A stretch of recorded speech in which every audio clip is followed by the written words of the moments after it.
everyone, and a happy belated Halloween. Normally, Kelsey and I would be on here with costumes, but we are recording after Halloween this year, so it didn't feel as appropriate. But we're still in our Halloween garb that you can see over on TikTok because we've been covering Halloween movies all month. But this is a very unusual episode of Marvel-ous Movie Mondays because we're not covering Marvel. I mean, we might bring up Marvel because there is a movie both of us watched this month that technically is a little monstery. But otherwise, like we are covering, just Halloween movies. Like this is our one kind of like little break before the real crunch time at the end of the year, Kels. How are you doing, Kels? Happy Halloween. Good. Happy Halloween, Dill. Yeah, also both of our costumes don't really work outside of the context of who we were dressing up with. Right. Who Because who who were you this year, Kels? for me, I was Annie and Hallie from The Parent Trap. Right. With my friend Emma, because we both kind of look alike. We got blue hmm eyes and reddish hair. So we Okay. were Lindsay Lohan from The Parent Trap. And you did a big group costume with your family. Yeah, we did Game of Thrones, and then Nina was Pennywise the Clown because she doesn't watch Game of Thrones. But all in the Warner Brothers vicinity, even though we don't like to speak his name, Mr. Zaslav's name here on this podcast. But yeah, no, it was very fun. We did like a Halloween party for the first time this year. Now that we're all like under one roof again, because I moved home from the city to save some money, so we're all home. Everyone's graduated from college, and it was just fun. We all kind of brought our own friends and just had a great time. The Yankees game 2 was on, so I was a much happier guy then than I am now. Mm. I've seen some shit, but it's also let me let off a few pounds on my face, which is nice. Because I got to clean shave, I got to cut my hair, I got to say, you know what, baseball season is over. Fresh new start as we head into this week, which is a big week. And I think we should say it first and foremost before we go back to Halloween. We have another holiday coming up tomorrow on Tuesday because it's airing Monday the 4th. It's kind of a holiday, but it's more just like a happenstance day, I guess you could call it. But election day is in America on Tuesday, and it's not our job to tell you who to vote for. We would like you to vote for a certain candidate, but we're not going to like push our agendas too hard. But it is still your American right if you're an American citizen to vote. If you are a member of a U.S. territory as well, Puerto Rico, Guam, you are welcome to exercise that right, and you should. If you're 18 or older, sorry, our little listeners out there, but yeah, exercise your rights to vote. It is such an important thing, and I know usually we would save this to the end of the episode, but if you don't get that far, we want to get this out now. There's early voting going on. You're listening to this Monday morning. If you have early voting in your area, do it today. If not, do it tomorrow. Absentee ballots, I don't think, I think it's a little late now, but try to get there. And if you're in line, stay in line. Your vote will be counted as long as you're in line. That's my PSA. Kels, any other words to add in terms of the necessity of voting tomorrow? Oh yeah, absolutely. What there's so much to say. Right. um, Yeah, the I spooky season starts now. this Like, no, literally, I've never been more spooked than I am right now. and by then I mean like the next 74 5 hours is like spooky season in like 3 days. Honestly, for Hopefully like the not next more than that, but honestly, probably for like the next week, like we won't really know for sure. It's not gonna. We'll have a pretty good idea, right. but yeah, just like vote for your moms and for your sisters and for the women in your life and Mhm. for the people with uteruses in your life, because that's the main issue that's obviously pertains to me that I care so deeply about in this upcoming election. So just think about all of those people as you're casting your vote.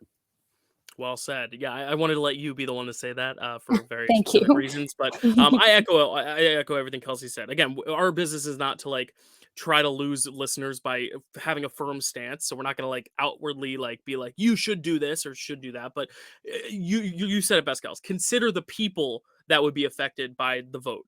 Don't just look at the two people. Look at the people that will be affected because those are the people you know. You know your neighbors. You know your friends. You know your family. You don't know these two people, or at least not everyone knows these two people. If you were at SNL a Saturday night, you met one of them or you saw one of them in person, which is very cool. But yeah, really take into consideration also long term, 4 years. Think about it. If you want to start a family, you want to hopefully get pregnant in the next 4 years. Think about it, because one will make it a lot easier to have that healthcare to do so. Again, not trying to push our agendas too much, but I think it's important. We do have a platform of some sort. We have listeners, and we want to make sure that our voices are heard. So if you are still on the fence for some reason, if you've turned off your TV last year or so, then Mm. we have at least a little bit of an opinion on it. Even though it is your right, regardless, and you don't have to tell anyone. That's the beauty of it. If you want to keep your vote secret, you can. If your partner is voting for something, you don't have to do the same thing. You're not in the booth together. It's you and curtains. So do what you want to do. Don't be swayed by others. Don't be pressured by others. But exercise your right. Do it. Cool. That's all the business we had to take care of at the beginning. Yeah. Kelsey, how was your Halloween otherwise? How has your week been? How's the month been? The spooky season watching? We've been watching on TikTok. Kelsey's been doing her 31 Frights every day, where she live reacts to those movies and then does a supercut. I've been doing my 31 Days of Halloween, where I do like little reviews for each one. So we've all caught up on those on the TikToks. I filmed a lot and then had to edit a lot in this last like few days because I just didn't have the time to edit. But they're all out there now, as are all of Kelsey's. But how has your spooky season been, Kels? Yeah, Dill, it was a very mild spooky season, I feel. Not a healthy amount of spooks.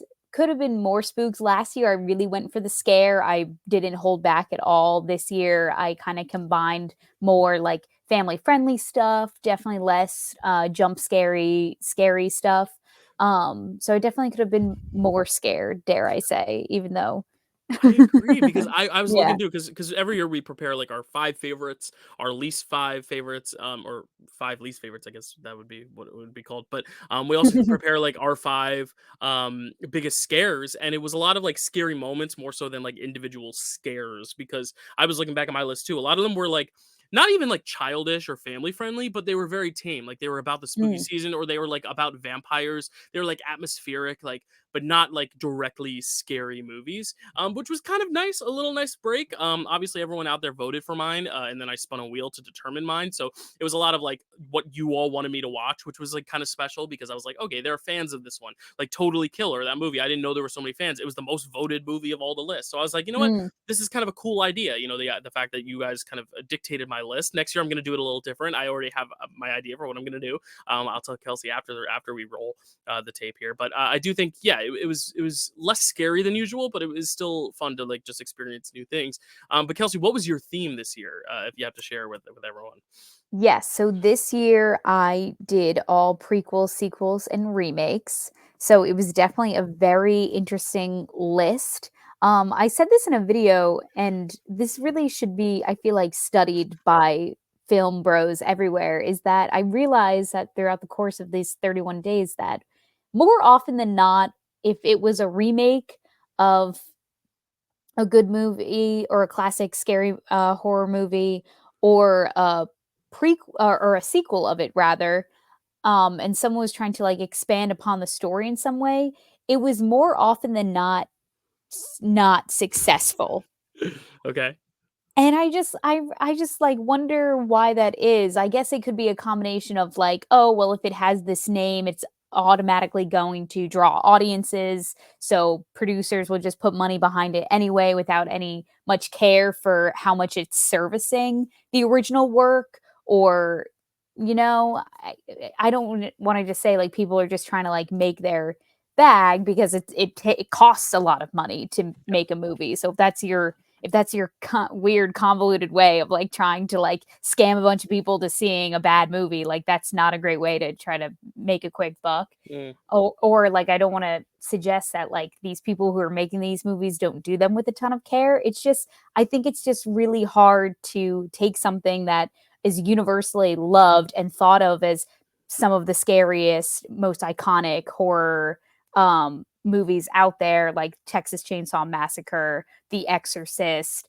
Nightmare on Elm Street, like all these iconic pieces, and trying to build off of them. It just like doesn't. I don't know. Do you think it's because there's just no real way to like satisfy an audience, or do you think actually some things just don't get made well? Yeah, I think it's also just the idea of like if it is a good source material, like what else can you do with it that hasn't already been done in a way? Like a lot of the best Right. remakes and sequels are usually ones where the original is not as good. So like you can Mm, definitely fix some things. Like we just talked about the Venom movies. Like it really kind of understood the first movie. It was like, okay, so the magic was with Eddie and Venom. It wasn't necessarily all this plot and mythology. So the second movie leaned much more into that odd couple, funny kind of romance in a way. So I mhm, think it's kind of like that, where it's like if something didn't work the first time, you have a great opportunity to fix it. But if everything worked the first time, you can't fix anything. So then it's mm, like you either rehash the same exact thing, and then in that case, you can't give yourself any credit because you just copied it. And if you try to make it different, it was already working, so why change it?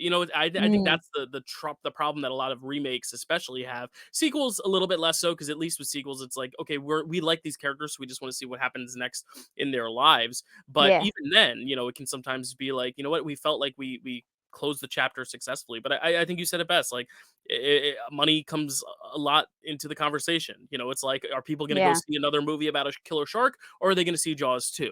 They're going to go see Jaws 2 because they love Jaws. They're not going to just see a movie, blank movie title with shark, shark yeah. movie, Shark Tale. Shark They Tale. they will see Very Shark. different kind of But very yeah, different shark like movie. even looking at this like modern trend of like Halloween and Scream, like the idea of, and Scream was making a joke on this, but like, just re-releasing the movie with the same exact title. And it's a sequel. It's not even a remake, but it's a sequel. But they're still just calling it Halloween 2018 because they can't think of another thing to call it. And that is a Mm, direct sequel to the original Halloween, but they're just calling it Halloween again because that's the easiest way to just get people to see it. So I just think it's so fascinating, the conversation of like what should be remade versus what shouldn't, and then what do remakes or sequels, like what should they be in service of, and also, when you take the money out of it, then what? So yeah, as soon as you said your theme, I thought it was a really cool experiment to see, but like I knew you were in for some stinkers. I knew you were yeah, gonna have a tough time, but the ones that really work, and we can yeah. talk about that as well. Yeah. Yeah, I was kind of anticipating it on being it too, on being I don't know what I'm trying to say. It's okay. I was anticipating it on also being kind of like not many great ones ahead. But the ones that I ended up liking, I guess maybe I just appreciated more because they were kind of in a pile of garbage. So when I got like a nice golden Right. nugget in like a pile of rust, I was like, "Oh my god, this is It's a this good is mix. great." It wasn't even that it was like, "Oh my god, this is a great movie." It was like just like this is watchable and holding my attention in a way Right. that's like cool, and I don't feel like forced to sit and watch this movie because I've like committed to like Right. doing this 31-day process. It was like, "Oh, this is a movie that I could actually see myself like sitting and like enjoying like outside of this Yeah. context that I can't Yeah. say for most of the movies Yeah, on my and list." just looking at horror and slashers in general, slashers specifically, a lot of the movies are so similar because there's really only so much you can do with the formula. Like, I think the reason Mhm. a lot of people like slashers is because they know what they can get themselves into. It's like there's a killer, there's a group of people, they're gonna get picked off, one's gonna probably make it out alive and defeat the killer. Like, it's very basic, but I think that's kind of the charm of it. It's like seeing Mhm. then what you bring to it differently, but really all you have to do is write great characters, write a memorable villain, and have some good scares.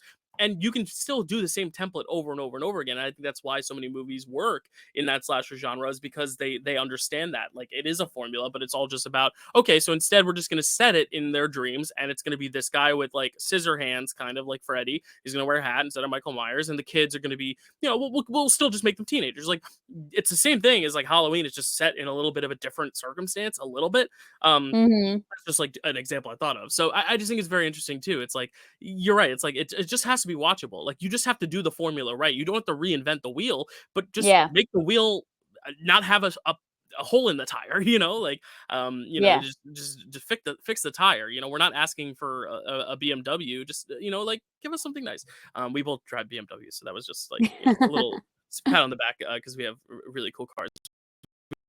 Actually, Kelsey and I have like the same car. We just had different colors. So in high school, it was very easy to find each other if we were ever like hanging out after school, or picking each other up for something, because we're like, oh, it's my car, just different color. Yeah. Anyway, a little behind the scenes.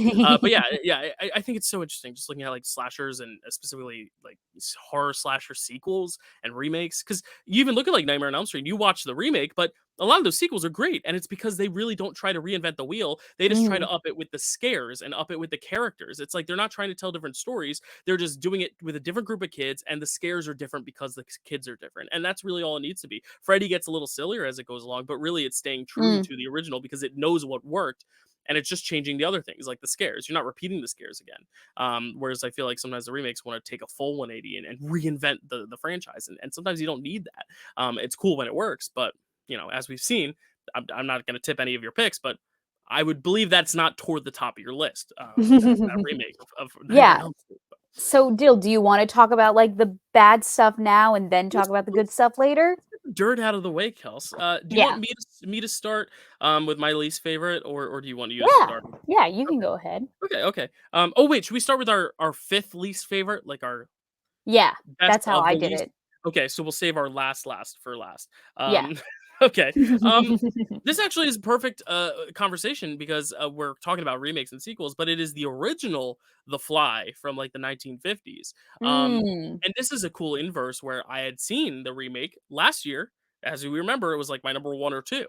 And I love the remake so much with Jeff Goldblum and Gina Mm. Davis that I rewatched this one, or I watched this one, which is like a rehash of the story. It's just this was the original one, and I didn't like it as much. And I think that's an example where if you do something better and you are able to expand upon it, because as many people don't know who haven't seen it, but the remake of The Fly took place during the AIDS crisis, so it was very topical at the time. It kind of centered around like this terminal illness. This man is turning into a fly, and he's kind of withering away, and he's really helpless. Like there's really no solution to it, and it was really Mm. poignant because it was taking place, at the time of the AIDS crisis, and just talking about mental illness or terminal illness in general. Whereas, like, you go back to the original, and it's like it's not trying to reflect any social norms. It's just this story of a man who went into this like DNA hybrid machine, and a fly flew into the machine, and he turned into a fly. Like that's kind of it. Mm. Like he has a fly head in a man's body. Like that's a very basic like B movie 50s like hour and a half fun at the movies type premise. But I think when you've seen something that like takes that formula and makes it so topical because it finds something socially relevant to talk about in context with the horror, I think going backwards is tough. So it's going to be kind of the inverse of what you're talking about because you're watching remakes. I'm watching a lot of movies that were remade. So I think it's going to Mm. be fun because my number four or my next one is also a similar movie like that. Actually, my next one as well. There's three movies on my worst five that are basically this thing where I've seen the better version first. So it's hard to go back and watch the original. And so I just was kind of bored by it. I was like, you know what? It just doesn't take the bold risks that the remake does. Kelsey, have you seen the remake at all or any of The Flies? No, The Fly Oh, almost made my list last year because I wanted to hit a lot of iconic movies, and I know that that's one of them, but it didn't end up making the cut. listen, I know you have your themes, but if you can find a way to make it onto the next list next year, or watch it sooner, maybe watch it Yeah. sooner. I really think it's just so good. It's so good, especially if you like Jeff Goldblum, but you've never seen like really dramatic Jeff Goldblum. Like, oh, Mhm. it's so good. But yeah, this original Fly, it was swatted it away as quick as it came and went. That's my fly analogy, but yeah, not a fan. Have you ever experienced that where you've watched like the better version of something and have gone to watch the original, even if you've seen the original, like a sequel that now when you go back and watch the original, you're like, eh, I feel like that's honestly happened to me a few times still. I can't name a specific movie right off the top of my head, but I feel like I have like seen movies and been like, "Oh my god, this movie was great." And then like I'm describing it to my parents and they've been like, "That's a movie from like when we were kids. Like what are you talking about?" And right, so I can definitely see that happening. Honestly, the yeah, way that you're describing it, it sounds like if Spider-Man was just like a horror film, like if yeah, he just like accidentally like turned into like a very realistic like yeah. half spider half like humanoid thing Yeah. and was Except terrifying. if Spider-Man, if Peter Parker was slowly dying because he could not handle the genetic makeup of being a spider and then withered away and died. Yeah, but Oh, that's actually kind of the remake more than the original. Like the yeah, original is I was just kind gonna of like say. yeah. The original is not as dark and depressing, though it does end. I don't want to say how it ends, but it ends in a very funny in a funny way if you're thinking about like Spider-Man specifically, just how they Okay. conclude it. Like it was good. Like nothing I watched this month except for like my worst one was like something I Hmm, wouldn't recommend to some people for some reason. Um, but yeah. sure. What was your number five, Kels? Or your fifth worst? Yeah. Yeah, I did them from 5 to 1 and 1 Okay. being like the worst bottom of the barrel. So Okay. my number 5 is actually the 2020 remake of The Grudge. And Ooh. and it's kind of unfair a little bit because it was clearly like it was written and directed, I'm pretty sure, by the same guy, and it just feels like very like first time big budget filmmaker vibes. So I definitely think that, if he branches out and makes some of his like own work and doesn't try to remake something, like, there's potential there. Right. Um and yeah, it was basically I always confuse The Grudge and The Ring. The Grudge is the remake that I watched last year with Sarah Michelle Gellar. Okay. Yes. I've never seen any of the Grudges, so Oh, I have no grudge to hold on any of these movies. Um, but it well, sounds like you do.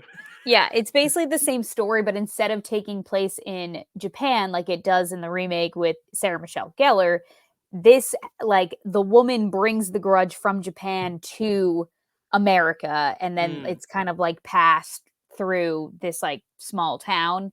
And it was just like it's just, oh, it, it was just like, I was like, I finished that movie thinking, good try. You know what I mean? Okay. Yeah, I Yeah. was like, you Yeah. tried. You tried Right. your best." Okay. Yeah, I think this the only reason the Grudge 2020 is notable is that's actually the first film released in this decade, which is crazy. It was the first film to come out in theaters in January 2020. So maybe that was a sign that we were doomed. Damn. Fuck. I don't know. Um, actually things turned out okay at the end of 2020. But I don't know. All right. Is that it for the Grudge? That's all That's the that's all that I have for The Grudge, Okay. really. My number 4 worst is actually really fun because I know you watched we both watched like the famous version of this, and then you this year watched the remake of that, and I watched the original of that, and that is The Thing from Another World. Which Oh, I will okay, say got right it. now, I actually when I posted my TikTok, a great commenter, I'm sorry if I'm forgetting your name, but he commented that actually John Carpenter's The Thing from 1982, the one that we both have seen, and I think you like it, and I like it as well. Yeah. I love it.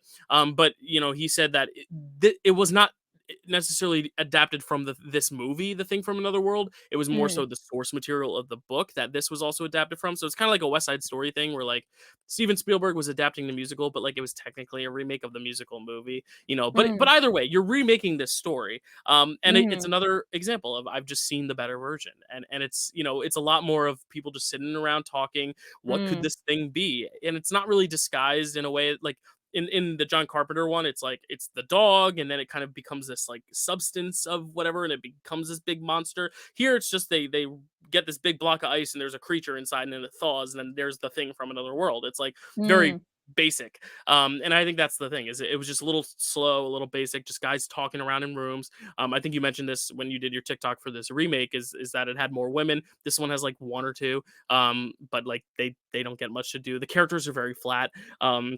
And I think ultimately the mystery of like what is this thing thawing from the ice? It's like just kind of looks like a cheaper Frankenstein. Like it really doesn't yeah, have the special memorability that like the John Carpenter, like we all can envision it right now if we've seen the Thing from 1982, like that big monster with the head, and the scenes where they're like testing the blood, and then that thing just like jumps out. Like we can remember certain images that like I don't think you can in this one. Like there's one iconic mhm, images of like them all standing outside in the snow in a circle that like I guess has been seen in the actual Halloween movie in 1978. They're watching it on the TV, The Thing from Another World, and there's like that shot of them standing around the ice, but that's like the only memorable shot in it. So I just think it's one of those that's very forgettable, especially when you've seen The Thing from 1982, and I haven't seen The Thing from 2011. You might talk about it later, I don't know, but like I don't know why anyone would choose to watch this version now that we've gotten a better version. And that's not to slight this one. I mean, I guess it is, but it's not meant to be mean. It's just like when you've made something so perfect from something that's not, it's like why, yeah. so that's kind of where I'm at. Yeah, that's actually how the 2011 version started as well, Dill. They found that they had a block of ice because I think what was happening was that they were revisiting the extraction site in Antarctica that, where everything went down in 1982. So they were kind of Oh, so yours is a revisiting, sequel, the maybe. 2011 one? Oh, cool. Nice. I could be misremembering this, No, but I'm I pretty feel like sure. either you or Matt said this too, where it was like, no, it's actually a sequel and a remake, kind of. But I don't. Yeah, Yeah. yeah, I think that, yeah, because they kind of revisit where everything went down with Kurt Russell, Oh, and they find the creature in like a giant block of ice, and then the creature breaks out of the ice. So it's almost like a combination of both. right. But it's probably better with the updated visuals, I would imagine, of 2011. I don't know. I mean, yes and no. I Okay. kind of really was missing the practicality of the first one and how cool they were able to like really make with every time like, the thing was like breaking out of like the person because you realized that it wasn't actually the person, it was the thing disguised Hmm. as Yeah. the guy. And so I really liked the practicality of all that just because that's just way more fun to look at than To be clear, I meant CGI. 2011 as an improvement of visuals to my The Thing, not the 1982, because nothing can touch the 1982 Oh, practical effects. Yeah. yeah, yeah, yeah. So it sounds like if you're gonna get a worse version of The Thing, the version to watch is probably 2011 over this Yeah. one, but just watch the 1982. That's basically what we're getting at. Yeah.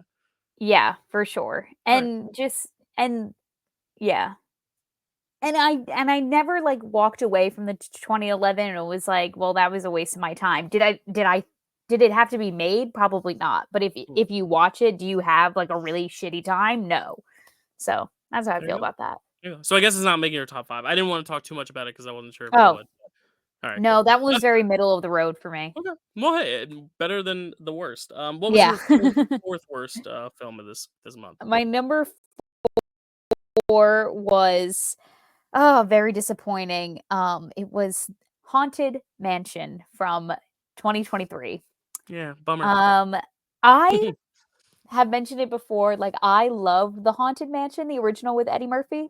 Mhm. That is a really, really good film. I loved how kind of like in the 90s, early 2000s, Disney kind of pushed the envelope a little bit back then just because, I feel like things were especially back in those days not necessarily as strict for kids, and then all of a sudden like they really cracked down with what was family and kid friendly. Right. Well, because they um were rocking with their animation so much that they were like, "Well, the kids will watch that. We need something for slightly older audiences." But then when the kids' movies started getting worse, like Chicken Little and mm, Home on the Range, they were like, "All right, we need to make now the live action stuff a little bit more family yeah, friendly as well." Yeah, yeah, yeah. and I just think that this version of it was just too like the magic of Haunted Mansion is that the only driving force of comedy in that movie was Eddie Murphy. And even then, like he still has a great amount of like serious moments in that Hmm. movie. It's like about him trying to protect his family. Like he gives a very well-rounded performance. But obviously like he is the comedy king. Like of course like he's going to be funny in a movie. Right. But with this version, because they didn't have like a front leading comedian to lead the movie, they tried to overstuff it with so much like forced humor that I was really quite over it because I feel like it was so overstuffed with all these forced jokes and bits that they didn't let any of the real stuff breathe. Like Keith, Lakeith Stanfield. Lakeith Stanfield, I almost said like Keith LaStanfield, messing it up in my brain. Lakeith Stanfield has gives a great performance in this movie because, that's just who he is. He's a great actor. Of course. But also has this great character arc of being this like disgruntled guy who doesn't believe in ghosts, gives these ghosts towards, to make his money, to, being called in on to like, investigate this house. Goes through this like great arc that I feel like doesn't even have like its proper payoff or really gets any time to breathe in the film because like Tiffany Haddish has to like make a joke. You know what I mean? Yeah. No, I know And this was. I believe this was in my bottom five last year because I watched this last yeah. year. I believe it was in. If it wasn't in my bottom five, it was close because it was dog shit. Yeah. Yeah, so it was just like incredibly disappointing because I love the original so much. And at first I was like, I was kind of like rocking with an updated version. Like I didn't mind it being so silly goofy in the beginning, like when you're just getting to know everyone. Right. But as the story progressed, it like really like got less and less meaningful, like all of the humor. Yeah. And then then at the end, when they're like defeating the big baddie, they like, can I like talk about the ending? Does it Yeah, matter if I if like you spoil this? really don't wanna be spoiled on Haunted Mansion 2023, Yeah. skip forward, let's say 2.5 minutes. Yeah, skip forward to, like, the 33-minute mark. Yeah. You So have 3 at the minutes. end, they like I don't even know if this is a spoiler, but they try to like reunite all of the ghosts in the mansion. They like reunite all the ghosts that are haunting there because there's really only one bad ghost that's like trying to take over. And they reunite all these ghosts, and then none of the ghosts do anything at the end. They're all just standing around and they're like, "We're here for you, Lakeith." Like they don't do anything like to back him up or for any of their own arcs. Like that's another thing that I feel like the original had was that they had like every ghost that you met throughout that story kind of had their own thing that they had to overcome, and that's what Eddie Murphy's family was like the catalyst for, like, letting them pass to the other side and resolving their traumas and the things that happened within the mansion, where none of that happens like at all in this one. And it was a bummer. Yeah. I mean, we still have 2 more minutes for our spoiler ban, so but I do wanna ask, did you eventually figure out who Jared Leto was? 'Cause I saw No. on your Oh, TikTok. was he the bad one? I The, believe so. He the was like the skeleton Hatbox guy? Ghost. Yeah, yeah, yeah. That was him. Yeah. His voice, which is just so funny because after you watched it, I had the same exact reaction when you did, except I saw his name. I think I don't know if they put it in the opening credits, but like I definitely knew he was in it. So the whole Oh, time I forgot he was in it. So the movie passed, and I was like, huh. And then I saw his name in the credits. I'm like, oh yeah, that's right. Jared Leto was supposed to be in this. I'm like, yeah, I yeah, guess they yeah. cut him. And then I read back and I was like, no, he must be in this. Like they wouldn't put him in the credits otherwise. It was one of those things where I knew and then I forgot and then I realized at the end that I forgot, but he wasn't there, so I was extra confused. Yeah. Yeah, just so disappointing. I mean, like, and it was a box office failure. They released it in August of 2023, which like, why? Kels, why would you Right. ever release a haunted like Halloween? Like, I get it if you release horror movies in the summer, but like if it's overtly about Halloween, Yeah. I never understood releasing it any earlier than September. September, fine, so then it could trickle in October. Like we saw that with BJ this year. Not gonna drop the title because I don't want him to appear. Mm. But even though he might later, we'll see. But yeah, I was like, why August? It makes no sense to me. Yeah, because I feel like if you're releasing like a horror film in the summer, like I feel like they all come out like early on in the summer. Like I don't really, Yeah, like like June, like May, June, yeah, like and even then, maybe they're July. they're they're just horror films. They're not Halloween films. Like I'm trying to think of the last Halloween film I remember coming out. Like all the Halloween films come out in October, like Halloween Yeah. themselves. Even this year, like we got a bunch, Smile 2 and Venom. Well, Venom wasn't like Halloween, but it was like a little spooky. It had a spooky tinge. Your Monster, which I watched this month, like those are all Mm. Halloween movies or like spooky. Even Venom's not a spooky movie, but they waited till Halloween because it has like a monster element. So like I don't know, bad Yeah. marketing on Disney's fault. They deserved all that. Yeah. We're getting to the end of this. It's now going to be 33 minutes, so I guess we can move on. Any last thoughts on Haunted Mansion? Um. Yeah.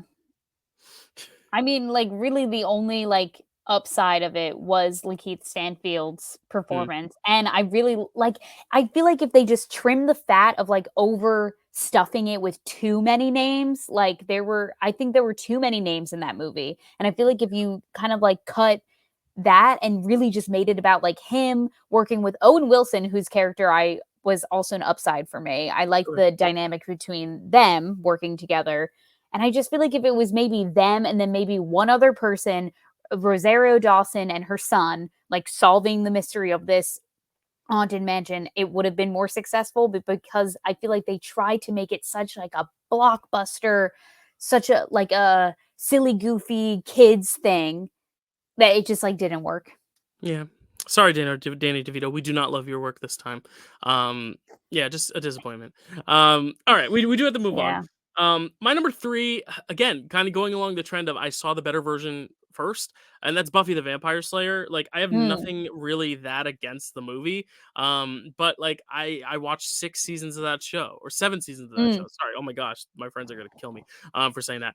Seven versions of the story in different seasons, and so like I just don't know why anyone would go back to watch them. It's kind of the age old same debate. It's like when you've seen something so much better, why go back? Like if you've seen the live action Lion King remake, that's not really live action, but it's like realistic animals.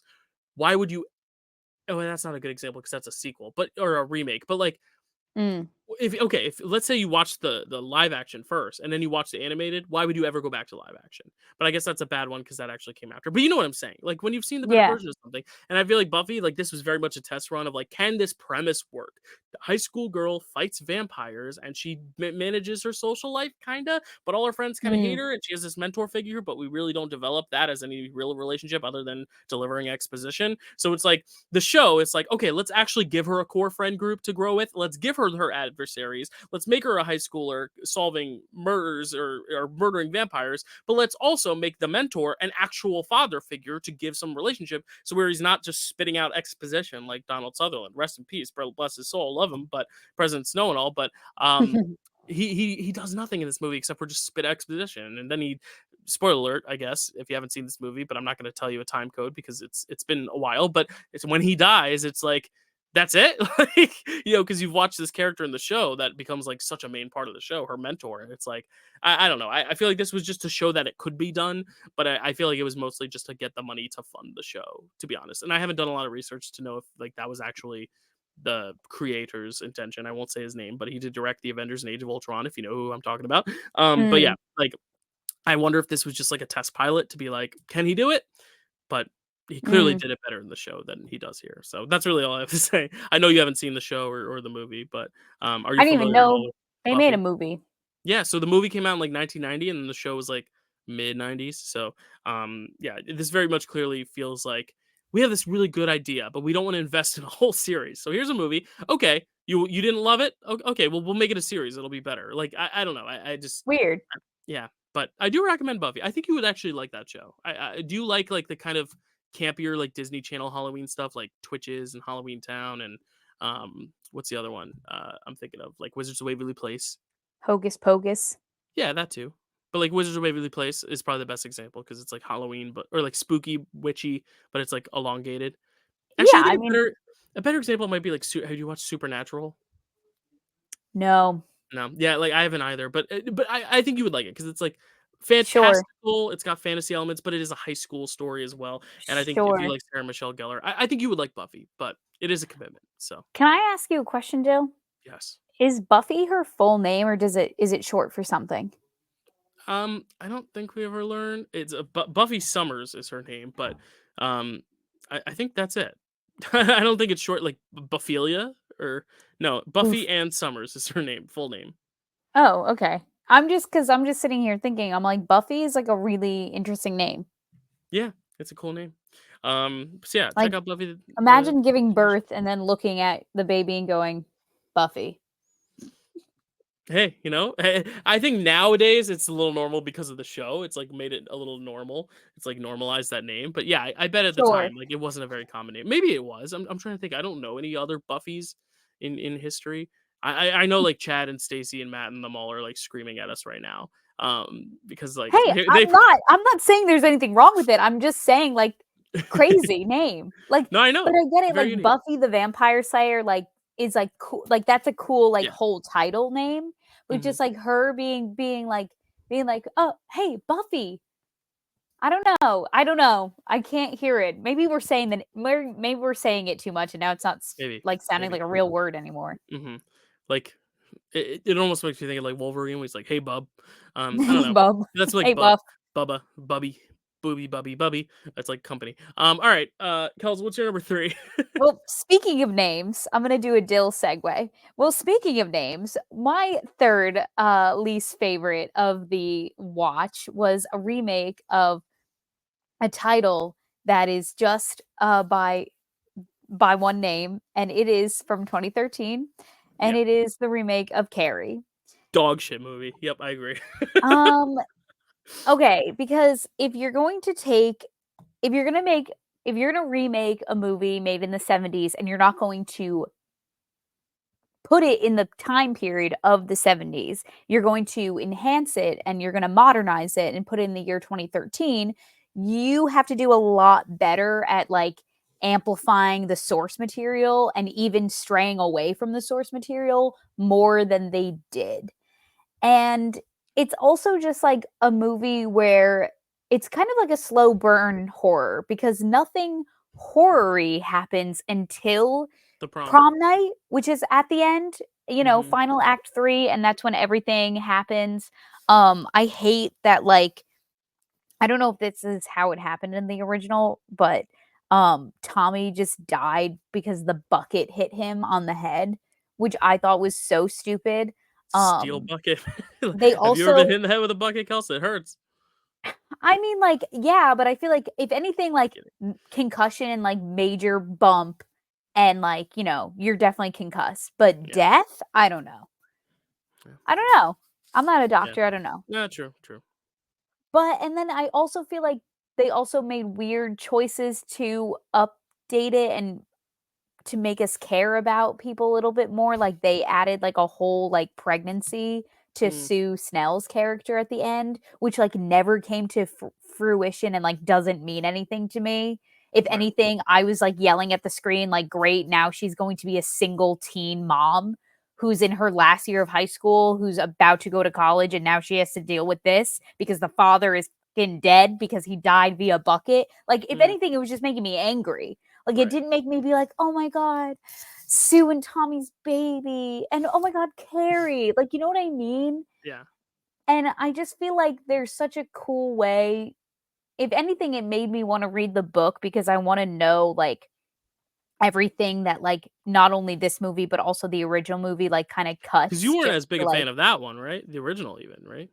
no, just because I kind of thought it was like a little hectic Okay. and I just thought that it was, like, it felt like a bunch of, like, friends, like, got together and they were like, "Okay, we're gonna, like, make this movie," but there was no script, so it would be like, "Okay, now in this scene, like, you say this, and then you say this, and then you guys get to, like, this part." And, like, Right. that's how I felt most of the time, like, it was very just like, okay, and we got it, let's move on to the next thing." And it was just like, Mm, whatever, but yeah. yeah, I'm like, you have the technology to enhance this movie. So I don't know. It's not even like the effects were weird to me or anything. It was just, I don't know. It just really didn't do it for me. Yeah, that's fair. I mean, I have never actually. My biggest weird thing is that I've never seen the original, but I've seen the remake. So, yeah, I've only seen the remake, and I hated it. So that's all I can really say. I saw it when it came out, so like I don't have good recollection of it. But Yeah. what's up, Kelsey? Also, my other biggest problem with it is that Chris Harkinson is the main mean girl who like hates Carrie White, is like, Mm, is the first one that starts bullying her in the bathroom. She's the first person to get kind of banned from prom. And she's like, "Oh, you're going to ban me from prom. I'm going to ruin your life and dump a bucket of pig's blood on your head." In this version, it's not even really Chris who's the big mastermind behind it. It's the boyfriend, mm, whatever his name is, Billy. Billy. It's the boyfriend. It's Billy's whole idea. And even like to- at prom night, Chris is kind of hesitating a little bit. She's like, "Oh, I don't know if I want to do this. Like, this is gonna kind of fuck with like Tommy now because he took her to prom and like this wasn't part of the plan and all this stuff." And Billy's like, "No, pull the rope. Like there's no going back now. Like we killed this pig. We did all this." And it was just like, you totally dismantled this character, this like evil mean girl mastermind, this Regina George who is like a psychopath, and made her like such a dud and so secondary to like the main plot of the movie, which I hated. Because I yeah. think that it can be a really interesting look at and a really interesting like diagnosis is the wrong word, study Mm, maybe, of like female friendships and the dichotomy of like being the popular girl and being this girl and being Carrie White, and how yeah. those like relationships like play and like affect each other. And instead it was like, it was hot garbage. Yeah. So Yeah, I really don't remember a lot about it. Just that I hated the remake. Did you hear the news though that it's actually being remade again as a TV series, and you know who's doing it? Mike Flanagan. oh, So okay. yeah, Love Mike Flanagan. All right, so you sold? You sold on a Carrie 3.0? Is I guess there's a I musical too, so it's Carrie 4.0, really. oh, they're doing they're making No, a no, no, there is a musical of? musical, so it is the 4th iteration of Carrie, basically. Oh, A yeah, 5th yeah, if you yeah. count the book. A book, movie, musical, movie remake, and now a TV show, so Yeah. Yeah, anything that Mike Flanagan is as long as he is directing, I feel like there's a lot of things that he'll just kind of, like, produce. So I hope that he's kind of like the one of the main creatives in the room. I believe, yeah, I pulled it up right here. TV series from Mike Flanagan in the works. That's it. Okay. Well, So I better than yeah than anything else right now. I You know, wonder, okay, because it's his he idea always his wife, Kate Siegel, is in everything, so I'm like, is she gonna be the gym to play teacher Carrie. maybe? Oh, Carrie. like we're adults now. I think she's a wonderful actor. I don't know if she can play high school student Carrie It'll wife. probably be whoever plays Little Nell in Haunting of Hill House. She'll probably do it. Violet Is she old McGraw? enough? Is she old enough yet? Oh, I guess maybe when they make it, she will be. I feel like she was older in Megan, and now she's even older. Like I feel like she'd be the right age because all the other kids from Hill House are too old. She's probably in like early high school or late middle school. I feel like that Oh, would be who they're gonna try to get for it. she looks, I mean, it doesn't say her age on the internet, but she looks, I wanna say 13, 14, Yeah, 15. and I think she would probably be the one they call, but maybe it'll be someone new. We'll see. Maybe. I haven't watched enough of his more recent stuff, so maybe there are other kids in his arsenal now. Okay, so that was your number 3. 3. All right, top 2 here. My number 2 was one that I knew nothing about, and I watched it. I actually watched it in Minneapolis when I went there, just on my laptop, and it was one that I was really excited for, but then as it was going, I really didn't love it. But then it has a really great ending. It's Sleepaway Camp. Have you ever seen Sleepaway Camp? Yeah, No. so it's really generic, boring, badly written, like in the woods, cabin in the woods kind of horror, but not a lot of things happen. And then the Mm, whole thing, I said this in my TikTok too. It's impossible to talk about because the very last like 10 minutes is like a huge reveal about a character that's been like kind of the carry of the group who's been a little bit like picked on or has been wanting mm. like prodded and prude by all these boys like come on in the water come hang out with us come kiss us all this stuff and then you find out who this character actually is and it kind of like repaints the entire context of the movie to where like I feel like if I rewatch this I'll like it more because of that but Mm. also because of what the reveal is I'm also worried it gives a very negative stereotype for a very specific minority of people that I don't necessarily know if it's doing a service toward that community either. So it's hard to talk about Oh. without spoiling exactly what it is, but I feel like if you know, you know, if you're listening out there and you've seen it. But yeah, I just was not a fan of this. I think a lot of people have been like, yeah, this is such a cool, like, camp queer horror movie. Like I was just not on board until the end. Like it was just so boring. Mm. And I don't like Friday the 13th. The original Friday the 13th, I think it's boring as hell. And like this upped that. It was just like the same old kind of vibe. I guess I just don't love that kind of summer camp in the woods horror vibe. Because like we went to summer camp, but we never went camping at summer camp. It was at a theater in our hometown. So like I guess I don't have that nostalgia of going on like, sleepaway camp. But yeah, just like bland and boring, but that ending is so interesting that like at least it's a cool conversation piece, but you can't talk about it unless you've seen it because it's a total spoiler and it spoils the entire movie. It's like the Sixth Sense spoiler that like once you know, is it good? But like, is it good Mm. without that spoiler? And I think it is. Sixth Sense is good without the spoiler. I've come Yeah. around on that. I used to think otherwise, but now I'm like, yeah, maybe this is one of those movies that when I rewatch it, I'll be like, oh, that makes a lot of sense because of this. But now I'm just like, at the end, I was like, really? Like, okay. But I'm also like, that sucked until then. So I don't Mm. know, just a snooze fest. But I'm not like passionate in my hate for it. But that's kind of it. Yeah, there's nothing worse than, like, a boring movie because you can't Oh, find things to, like, talk about. wait till my That's what I number was one. like, I was finding Oh, difficulty with some of these movies, like, if they were just boring me, I was like, "Wow, I'm not gonna have a lot of, like, reactionary material to, like, put right, together." right, And true so for that's your why, videos, yeah. yeah, and that's why a lot of my videos are much shorter this year, like, they were definitely going on, like, 4 or 5 minutes last year, where this year, like, most of them were, like, averaged out to around, like, 2 minutes, and that's just because I wasn't reacting or, like, speaking like, Right. commenting on a bunch of stuff Yeah. It's because almost like you wish they were so bad it's good, so you can at least be yeah, like, what the heck are they like? There were a few of your TikToks that were like that. Like, I don't know if Yeah. it's on your list, but like that Texas Chainsaw TikTok is hilarious. You know, like there's Yeah. like certain TikToks were great, but then some of them you could tell were just like, this isn't like entertainingly bad. It's just bad. Like there's Yeah. nothing to really react to. Yeah. Yeah. So yeah.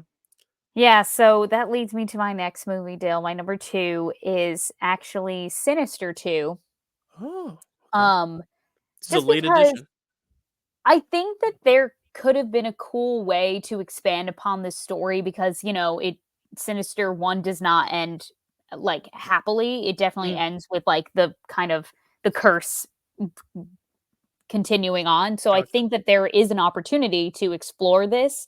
It's just that they did it in like a really weird way where they had these like this team of like ghost children who were trying to like influence the new set of children to, watch the tapes and it's about this demon by the name of Bagul who gets the kids of a family so that the kids like end up like murdering their loved ones and that's it's kind of a spoiler, but whatever. If you've Mm. seen Sinister 1, then you know. But, I don't, but it's okay. I'm so sorry. No, I'm gonna forget it. It's okay because Okay. I've been meaning to see this movie, but I've always chickened out. Yeah. So I will finally watch it Yeah. probably next year. But don't worry, I will not remember any of this. Yeah, it is a scary film. That's why it's talked about when it's talked about, one of the scariest, films of all time. This one just, like, does not meet that, Hype. like, hype at all because like you were saying earlier on, Dill, it's like, how do you recreate something that already, like, did it so perfectly? And so they Right. have this like team of ghost children that don't look scary at all. I feel like the audience like sees too much of them and they're not even like well like CGI'd at all to like look even like a little spookier. Like it literally just looks like a bunch of kids standing around in like Halloween costumes with like white painted faces and like dark Hmm. eyes, like nothing truly special. And then it does like the cheap, like it literally the two movies end exactly the same way. So there's no like I don't know, there's very little Resolution. yeah, there's no Yeah. resolution really whatsoever. Um and so it just yeah, it was a big old letdown. All right. Well, I really can't comment because I just haven't seen the original either. But Yeah. yeah, just sometimes it's like just a bummer, when you've done something so well. Um, my number one should be no surprise. It's Joker 2. Mm, Joker 2, it sucked. I think I've loved talking about it more than I've actually like enjoyed the movie because it is kind of designed to bore you. I don't know if you saw the mm, first Joker, but it's basically like the reception of that Joker movie was supposed to be taken a certain way and was kind of taken a different way by a lot of fans, them like praising him and being like my king, and it's like the picture of him on the stairs and it's like no, mm, that's not what we're going for. And I think okay. Todd Phillips kind of made this film as a way to kind of put the audience on trial quite literally and be like, Mm, you're wrong for idolizing this man. This is the truth of this man. But also being like, you're wrong to watch superhero movies like because they are rotting your brains and like this is like the antithesis superhero movie where we're gonna make it so bland and boring and entertainingless, you know, completely strip the entertainingness away from it and just make you miserable for 2 hours so you will go home feeling shitty about yourself, which like is like an interesting idea and like cool, but also like I'm in a theater for 2 hours and 18 minutes and like I yeah. got the point of the first Joker. I understood what you're going for, Todd. I'm not the guy Yeah. that needs to be sat down and forced to watch this thing to be like, oh god, this is like taking years off my life. I mean, they even do that with Lady Gaga. Lady Gaga, quite literally, as Harley Quinn, is that character to be like, I idolize you, Joker. Like, you're my hero. To where when it is finally like, this is just Arthur, she kind of like turns away. She's like, all right, I only liked you when you were Joker. Like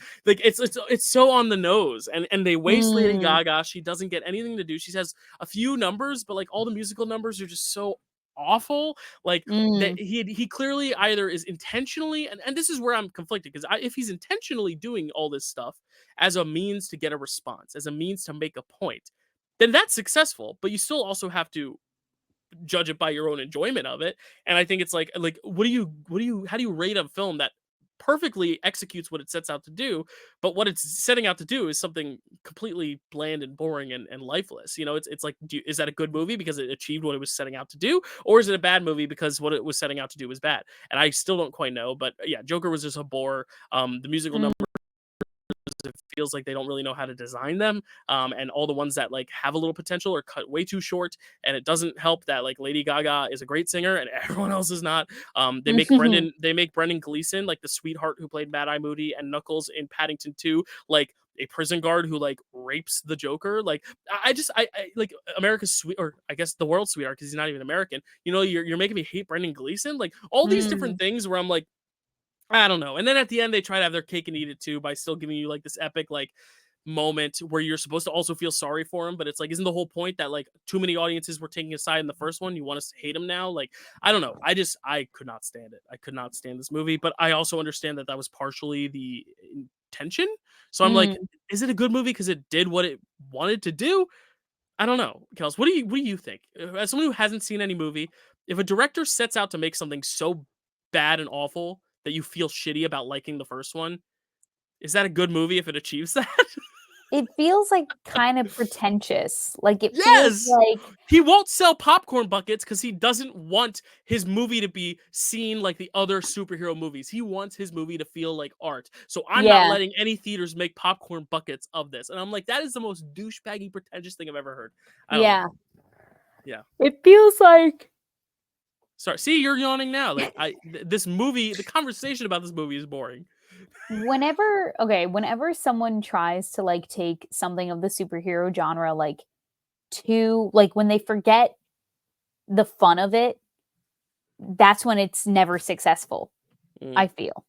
yeah. And I'm not necessarily saying that like, superhero movies can't like be meaningful and like have a message and be important and add something to, the zeitgeist of entertainment, but at the end of the day, like, they're comic book characters. Like, there Right. should be, like, an element of, like, whimsy, of, like, fantasy, of fun to Which it. like this kind of has because it's the musical numbers and they're all taking place in Arthur's head, but it's also like, then don't make these numbers like 40 seconds long. Give us these big Mm, production numbers. They do it like yeah, twice where they give these, but by then you've kind of just checked out already. And the one great number that Lady Gaga has, it's like when they're escaping the prison, it's not even supposed to be a musical sequence. It's like the characters are just singing as they're climbing the fence to try to get out of the prison. It's just so, yeah. Anyway, continue. Sorry. no, yeah, and I just feel like any movie that's made with the intent of, like, this is how you should feel at the end is also, like, a huge mistake. I think that a movie should just be made because you wanna tell, like, a really enriched story, a really complex story with some really interesting characters, and then however the audience feels walking away from your movie is correct. Hmm. Yeah, yeah, it's just very interesting because like hated the first Joker, but not because I was not one of those guys idolizing the Joker either. So like, Mhm. this movie's not for me. Like the thing is, you got to also Mm. make it accessible for everyone. And it's like, Mhm. so if you're going for the people who like the Joker character and are trying to shame them, but you're also going for the people who love the Joker movie and misunderstood it. What about the people like me who understood the first Joker movie but just didn't like it? Like I just feel like this doesn't offer enough. And there is a lot of style, but it doesn't feel like it's helping anything. Like the best shots Yeah. are the ones in the trailer. And that's why I was Mm. so hyped for it going in, because I was like, wow, there's some actually interesting compositions. There's like it's an interesting premise. Like when they're waltzing on the top of the Gotham Hotel, I'm like, this is so cool. And then it happens in the movie. I'm like, that's it. Like it really just Mm. feels like it was the trailer was the best shots of the movie. So where now Mm. everything else is just kind of like that green, like almost fake Zodiac, David Fincher like green aesthetic where everything's a little Mm. greener and bluer, and it's like, Mhm. it's not like muddled like a lot of the Marvel movies, but I'd rather that where there's still an energy, like you said, there's still an excitement and a fun. Even Logan, which is like very clearly anti comic book in that way, he still pulls out his claws and kills people and like has this emotional relationship that you can invest yourself in with his daughter. Like there are elements that even though it's not fun, there's an entertainment value to it that you don't get here. Yeah. So I know there are people who like, there's some people who like it. I know Matt loves it, or not loves it, but likes it enough. I think JD liked it. Like some of our listeners, some of our co-hosts, like I'm not begrudging anyone for liking this one, but for me, I just feel like I wanted to love it so much, and it was such a letdown that I'm like, you know what, I don't need to see this movie again. I get what it was going for, and like kudos, he achieved it. If his goal was to make me so bored that I'm like, ugh, fuck this shit, then like sure, yeah, you did it, good job. But I don't know, I don't know. Yeah. It's pretentious, as you said. But again, not taking away anyone's enjoyment of it. That's just my personal opinion. What was your worst movie you watched this month, Kels? I actually still don't know what it is because I still am thinking of some of your TikToks. I'm like, I think I'm down to these three, but I want to hear. Okay. Well, I was kind of talking about there's also like a lot to say. I wish I like wrote down my thoughts before my specific thoughts about each movie. But the worst movie I watched was 2010's A Nightmare on Elm Street. Oh, that wasn't even one of the three I was thinking of. I was like, it's got to be either like the Texas Chainsaw, the Blair Mm, Witch, or the Exorcist. mm. But no, that's good. That's good. Yeah, I mean, those were like I said, like, well, Texas Chainsaw, like at the end of the day, like at least that movie was like entertaining. Like it definitely had some good scares. It made me feel gross the way that a Texas Chainsaw Massacre like should. I Yeah. just went into that movie expecting something different. And then the Exorcist Believer was just like a fucking snooze fest. So I didn't even like I didn't remember that movie when I was like making these Okay. lists. But Nightmare on Um Elm Street. Nightmare on Elm Street. Tell us about but that. this one is bad because okay, I agree. I'm going to spoil A Nightmare on Elm Street, the original, I think you're okay with that. Yes, we've all seen. because Yes. the whole reason why Freddy Krueger is doing what he's doing in the original is that he's punishing the parents that all like banded together and like made him the way that he was, like all burned and stuffed. Hello, all burned and stuff. And he's getting his revenge by infiltrating the children, the kids' dreams, and murdering them in their sleep. And Okay. so the whole thing is a revenge plot. And so they have to Mhm. figure out a way to like stop him. In this movie, the parents all come together and they kill Freddy Krueger. And now he's returned by killing all of the children as well. Except the parents had a very good reason for killing Freddy Krueger. And because in this version, Freddy Krueger was a child molester who worked at the preschool they attended, and each and every one of the kids who like, is getting like tormented in their dreams all have this like repressed trauma of getting taken advantage of as a preschooler by this man who worked at their preschool. And so that totally eliminates the reason why he's even coming back into their dreams and killing them. Like Freddy Krueger has no reason to be there because up until Freddy Krueger starts picking them off one by one, they're all repressed. There's no memory. Oh, I'm starting to have weird flashbacks about being in a basement under my preschool. No Mm. like there's nothing that's happening to any of the kids that like, oh shit, they're starting to remember.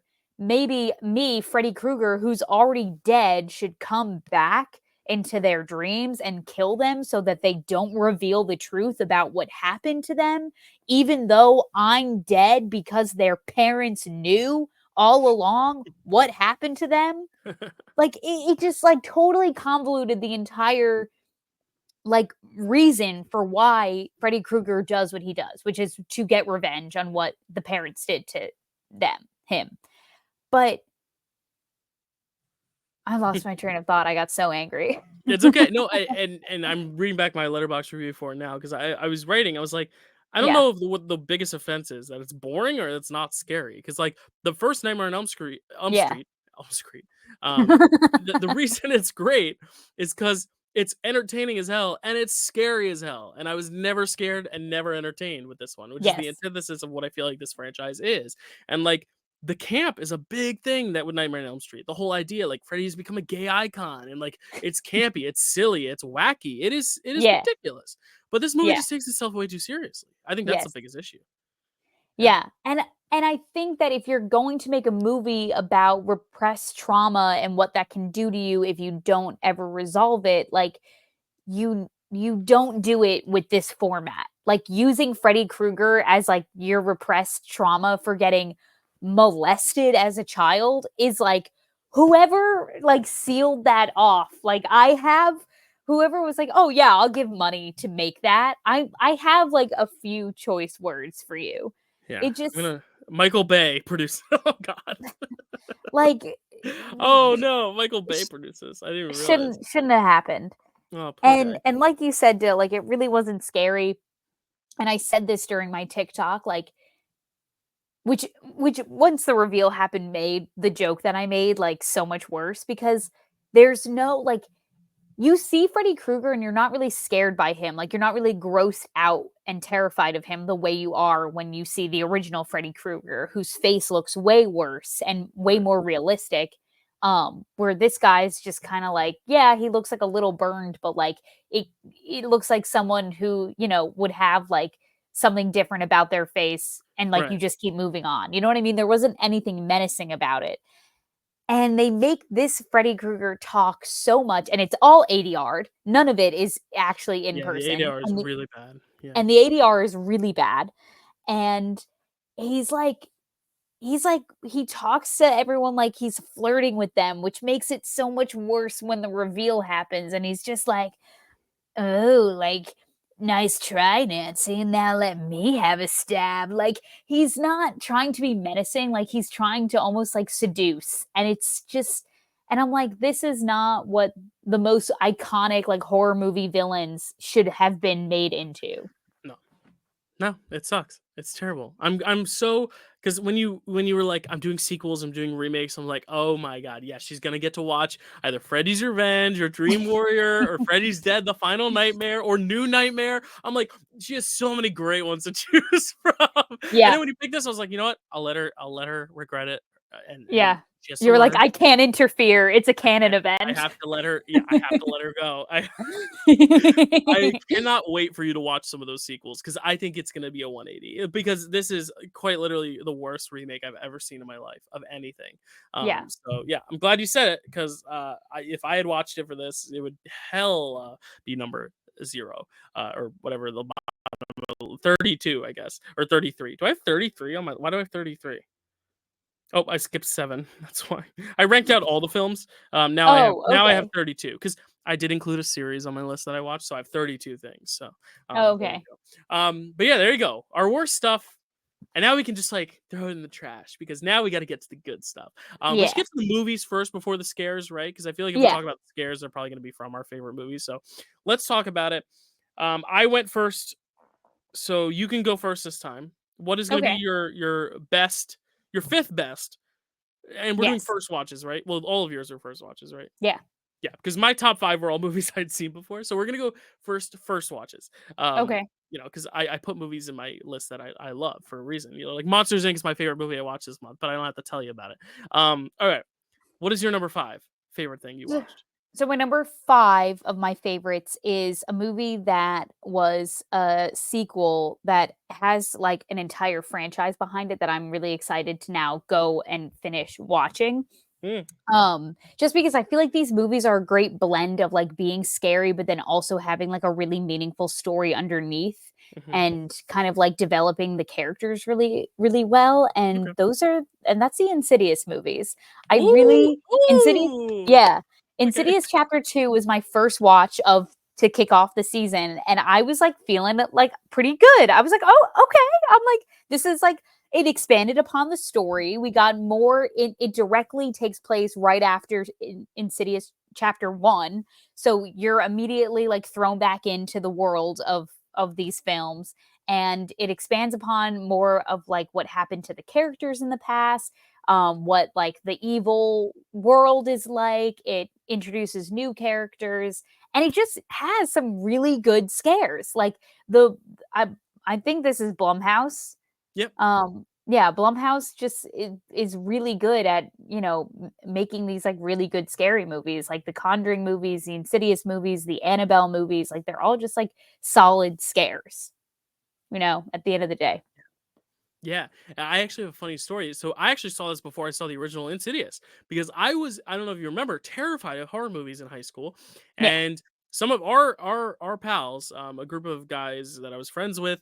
I'm not gonna name them for just because personal whatever. But like I'll tell you off air who they were. But like Okay. they dragged me to this movie, and I was like, I do not. Mm. I do not want to do. No, no, no, no, no, no, no, no.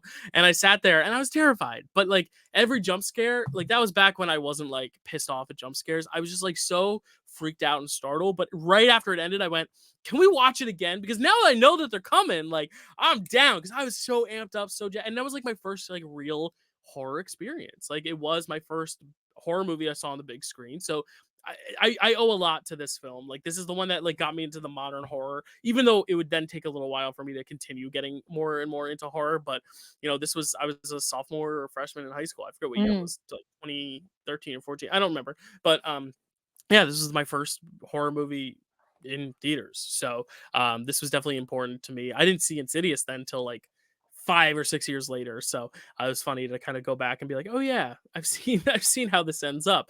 But yeah, that movie is scary. That series is scary, and it has like real prestige behind it. It's not just like a Mhm. schlocky moneymaker. Like they have Rose Byrne, who's giving a fantastic performance in them. So like Mhm. Ty Simpkins, like I feel like they really have just like solid performers in them, which also helps elevate it beyond just like normal horror movie studio schlock. I said studio. But yeah, I think those movies are so fun and so Yeah. scary. So yeah, good pick, Kels.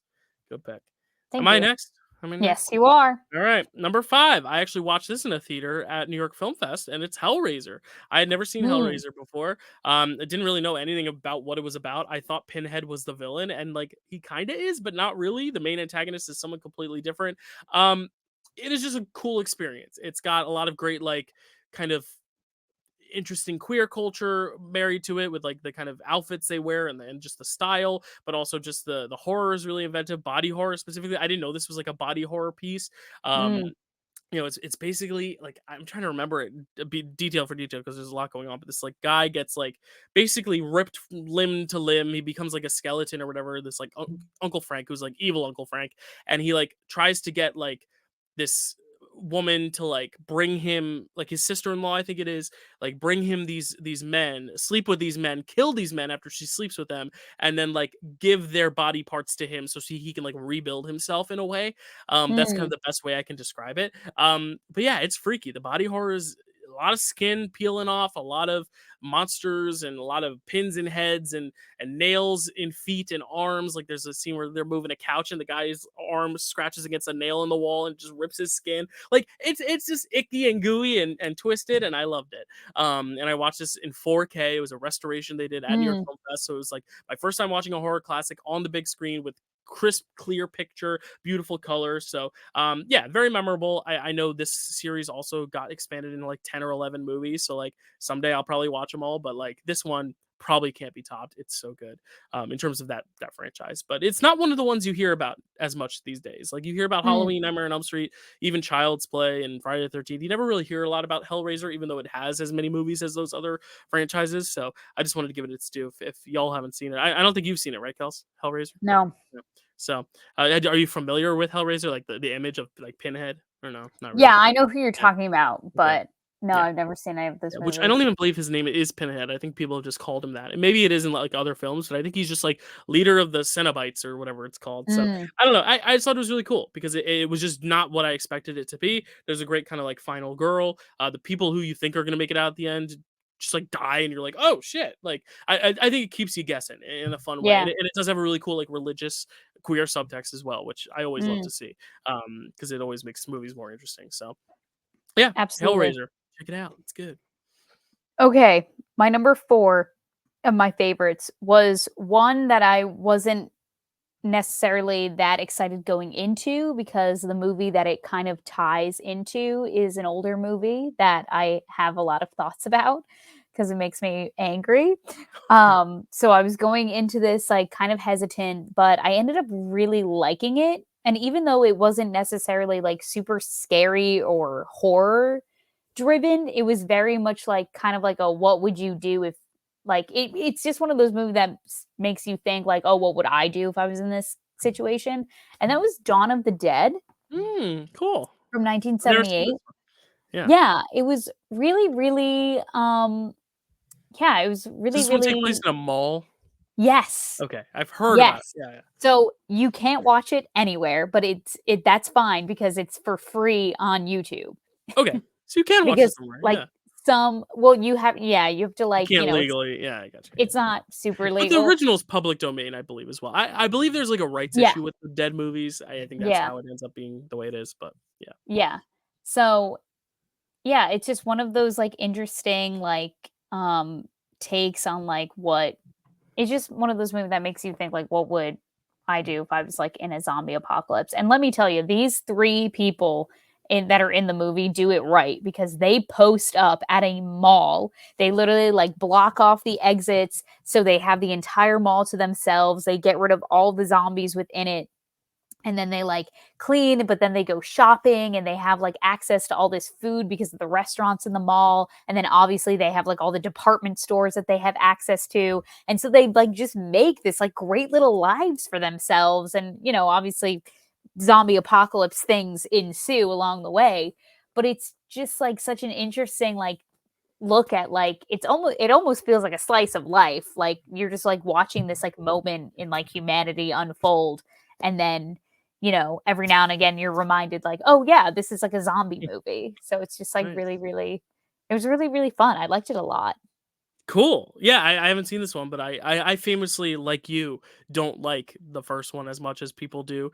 Mm. Yeah, I feel very similar like you in that fact. But yeah, I'm into the idea of those movies, so I'm glad that that one worked really well. Um, cool. There's a Uh, remake from 2003, I think, and I'm yeah, really curious as to what that is and it's like. Zack Snyder who did that as well, so you can be a Oh, Snyder bro. interesting. Um, E- Even more interesting. Okay. Yeah, yeah, yeah, yeah. Cool. My number four, throwing it way, way, way, way back to 1932 or 33. Okay. It's a movie called Freaks, which was Mm. so cool. So this actually, a lot of this film, I think part of it was like lost, or like the bigger cut wasn't well received, so they cut it down, and like there's part of the film that's like lost to time or whatever. But it's a Mm. short little like hour-long movie, but it's about this like circus troupe, and like everyone has like a deformity of some sort. There's someone who's like a couple who's like really short. If you know like Hasbulla, it's like whatever that disease is where like you are like kind of like you look like a child your whole life. Mm. There's like a man who, women who grow big facial hair. It's kind of like the Greatest Showman thing that you see a lot of like people who just have like these very interesting different ways about themselves. And it follows them. This really isn't a horror film, so it feels like a little bit of a cheat, but I watched it for this. So it's about this like really like beautiful stereotypical like regular person who like kind of infiltrates her way into this troupe by means of like stealing their money, essentially by trying to like Mm. marry one of the troupe members to like poison them and get their money. But in the process you start to see how like terribly she treats him, and like how everyone else starts to notice, and how they eventually get like retribution on her. And it's just supposed to be Mm. just like one big like empathy tale of like, these people that you think of as freaks or monsters or odd or funny or freaks. Yeah, it's in the title. It's trying to show that there's a humanity there and that they are just people. And I think it's really interesting because this central relationship, it's like her and this like little person who like is going to get married to this other little person. And it's just very fascinating seeing how like if you were to just make this without the element of all these people being freaks, it would just be a really like terrible story about this woman trying to like steal someone's money, like this con artist. But because you have Mm. this added element of everyone in the cast actually being a real person who has like a deformity or a handicap, and like seeing that extra context of it being this like prejudice on top of being a con artist, I think it really makes for a really interesting movie. And it did bring a lot of empathy. Like I was 100% rooting for all these people. There's great scenes also just showing the humanity of these people. There's a guy who doesn't have arms or legs, and he Mm. literally lights a cigarette with like his mouth. It was like his trick that he did, like because these are actual like circus performers and like really authentic casting. So I also thought this was ahead of its time because of that too, because like you never see people like that in movies. You Yeah. see a few little people in movies, but like I wish there was more of a spotlight on just like all types of people, and not just like this one specific idolized version of like or not idolized. What am I? Imagined version of Hollywood, Mhm. idealized. That was the word I was looking for. Not idolized, idealized version of Hollywood. So I just think it was really cool and really ahead of its time. And I do recommend it. It's short. It's an hour long. I believe it's very widely accessible. So I would recommend everyone go watch it because it'll make you either feel like a shitty person or Mm. reaffirm that you are a good person, like or just show that there's room to grow, I should say that.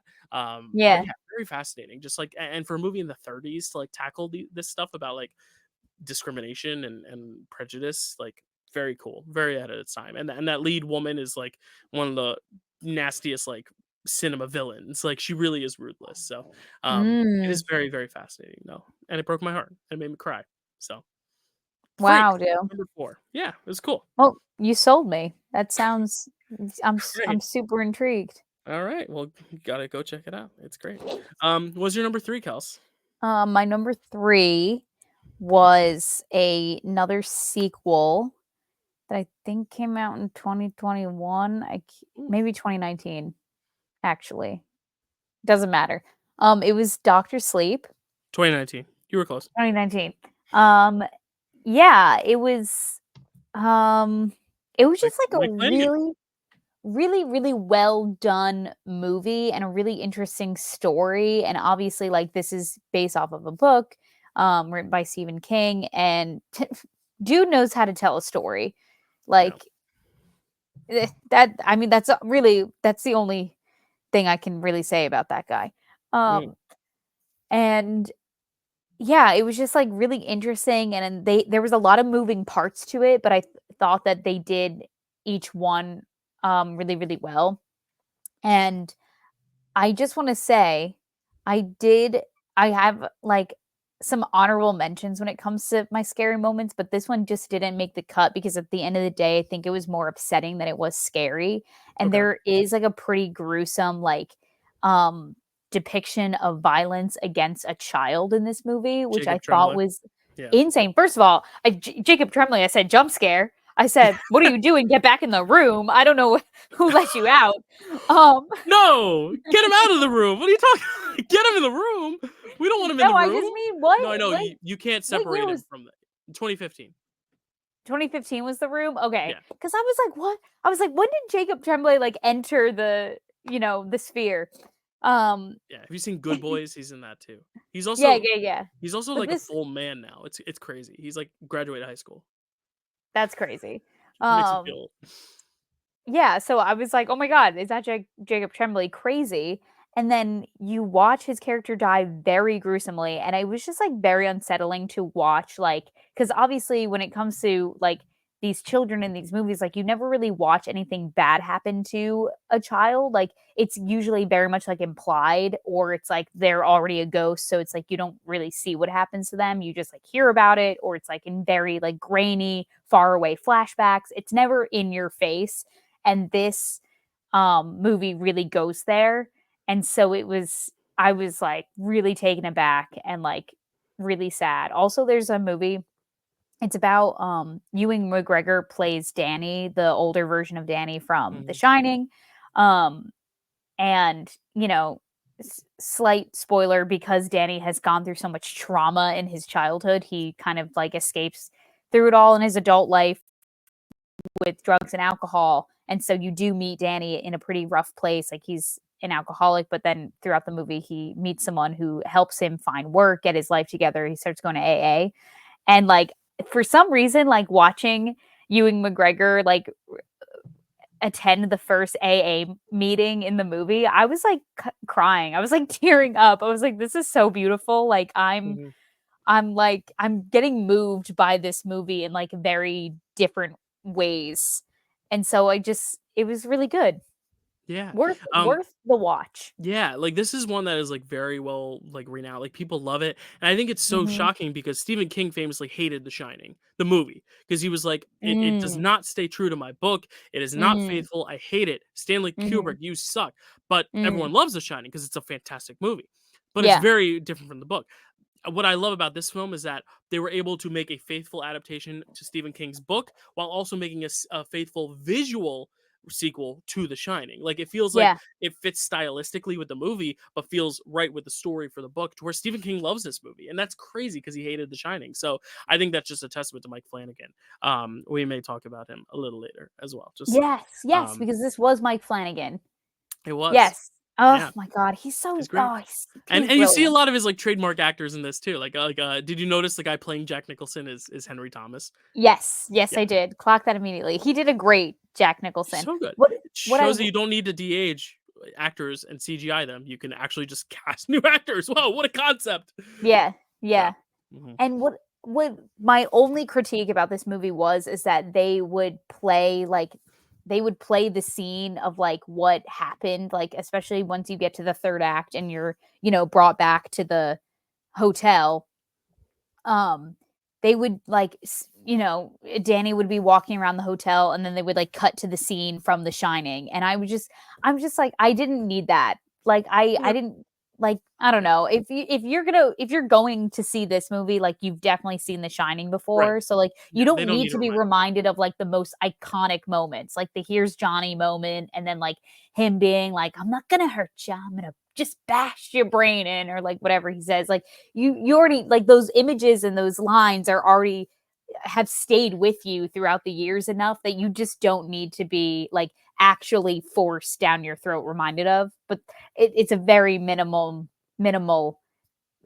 critique, but Yeah. other than that, it's just a really Nice. great movie. There you go.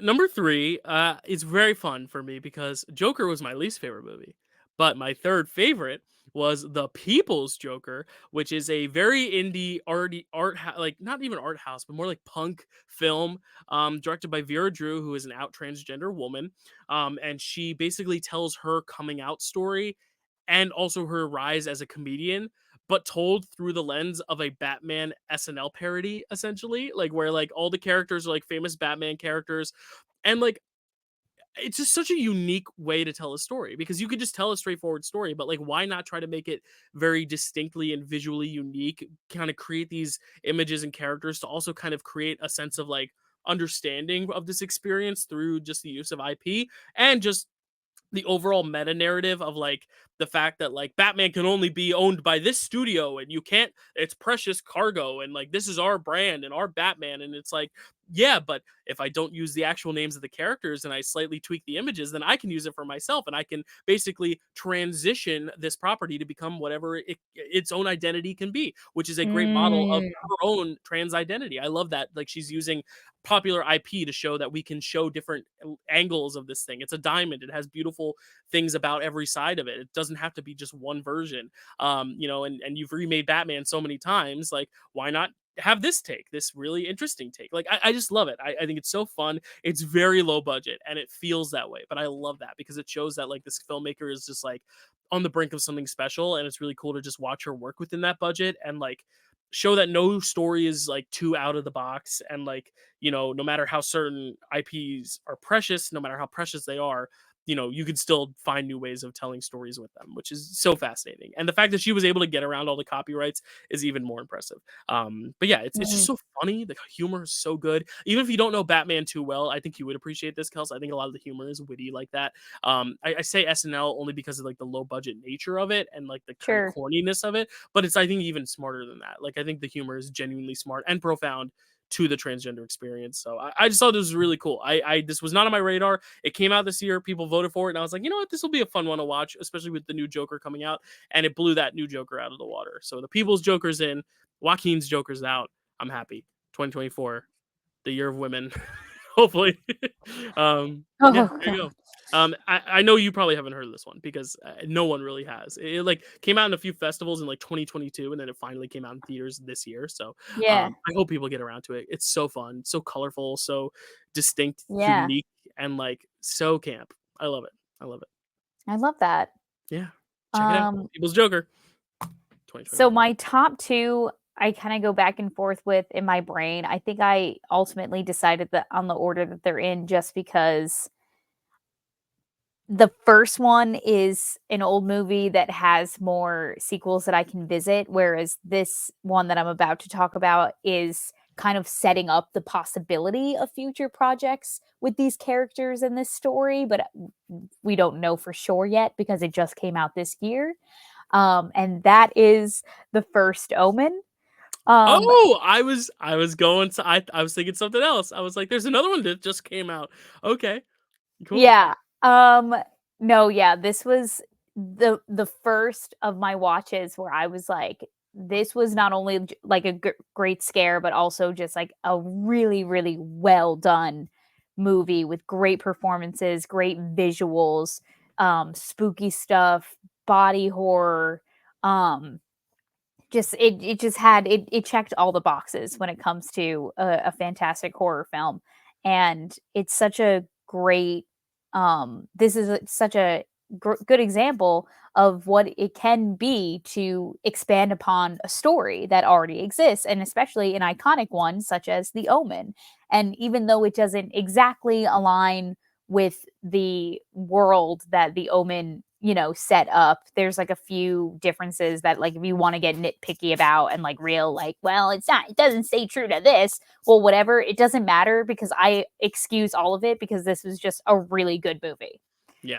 I actually think because I actually watched this for the first time this month for this too. This was actually I watched many more better movies than you did, so this was my number 10. This was my number 10, Okay. but like on a list of better movies, whereas yours is like number Yeah. 2 on a list of like not so good movies. So it checks Yeah. out. But I watched this and I loved the fact that it was its own singular, unique like kind of story and vision, and like didn't feel like it needed to be married to the other. To where like my least favorite moments was when they did try to force it into the next one. Like Mm. especially the Mhm. last scene felt so MCU. I was like, no, stop it. Where it's like, we're gonna name him Gabriel. I'm like, no, like, or Damien. Shit, I swear. Damien, Damien. yeah. I don't know why I get Gabriel and Damien screwed up, but like, it's like we're gonna name him Damien. I'm like, no, no, stop it. Which I get. It's Yeah. like a prequel, but like that was the stuff I didn't love. What I did love was just like all the unique liberties taken and just the world building and the fact that it was slow. Like we both kind of agreed it was a little too long, but like I'd Mhm. rather that than like something that's too rushed and only about its scares. Like it really did want to build the atmosphere. Yeah. I love that you picked that. That's great. Yeah, I liked it better than the original Omen, and I stand by that. I No, don't know if I you stand feel by that the same way. Yeah, 100%. I'm so sorry, like, that movie was boring.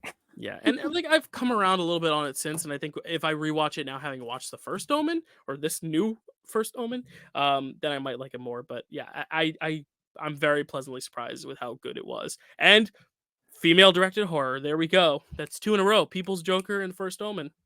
Shout Women out. know how to do it. They Shout know out how to do women. it. Yeah. Um, we'll talk about it later. I'll just tell you Okay, that a little bit more. Not on this list because like I told you it was number 10, but it may make it onto my scares list. We'll talk about it. okay. Um, Oh, me too. Oh, me too. okay. We might have actually we might have the same ones. We might have different ones. I don't know. But you'll be hearing Maybe. about the first Omen later. I actually have it twice on that list. Just saying. All right. My number 2. I can't believe this movie is so hated on the internet. This is a movie that I went in being like, you know what? I have to put one of this kind of movie on my list, and people can vote for it. And they did, and it got spun. I was like, all right, I know this movie sucks. Like, people have said it sucks, but like, I like this genre. I like screen life. I like the idea of everything happening on a laptop screen. It sounds cool. And then I watched it, and I was like, this movie is a fucking banger. And that is Unfriended from 2015. This movie is a fucking banger, and I'll tell you why. The screen life is cool. We've seen it done a million times now. Like, that's fine. The problem, or the other thing that people don't realize, is that every slasher film, it's always the villain and all the kids running away from it. And you're rooting for the kids to get away. And you want them to overcome the villain. And like the kids get away, and you're like, yay! Yeah, this final girl, she made it.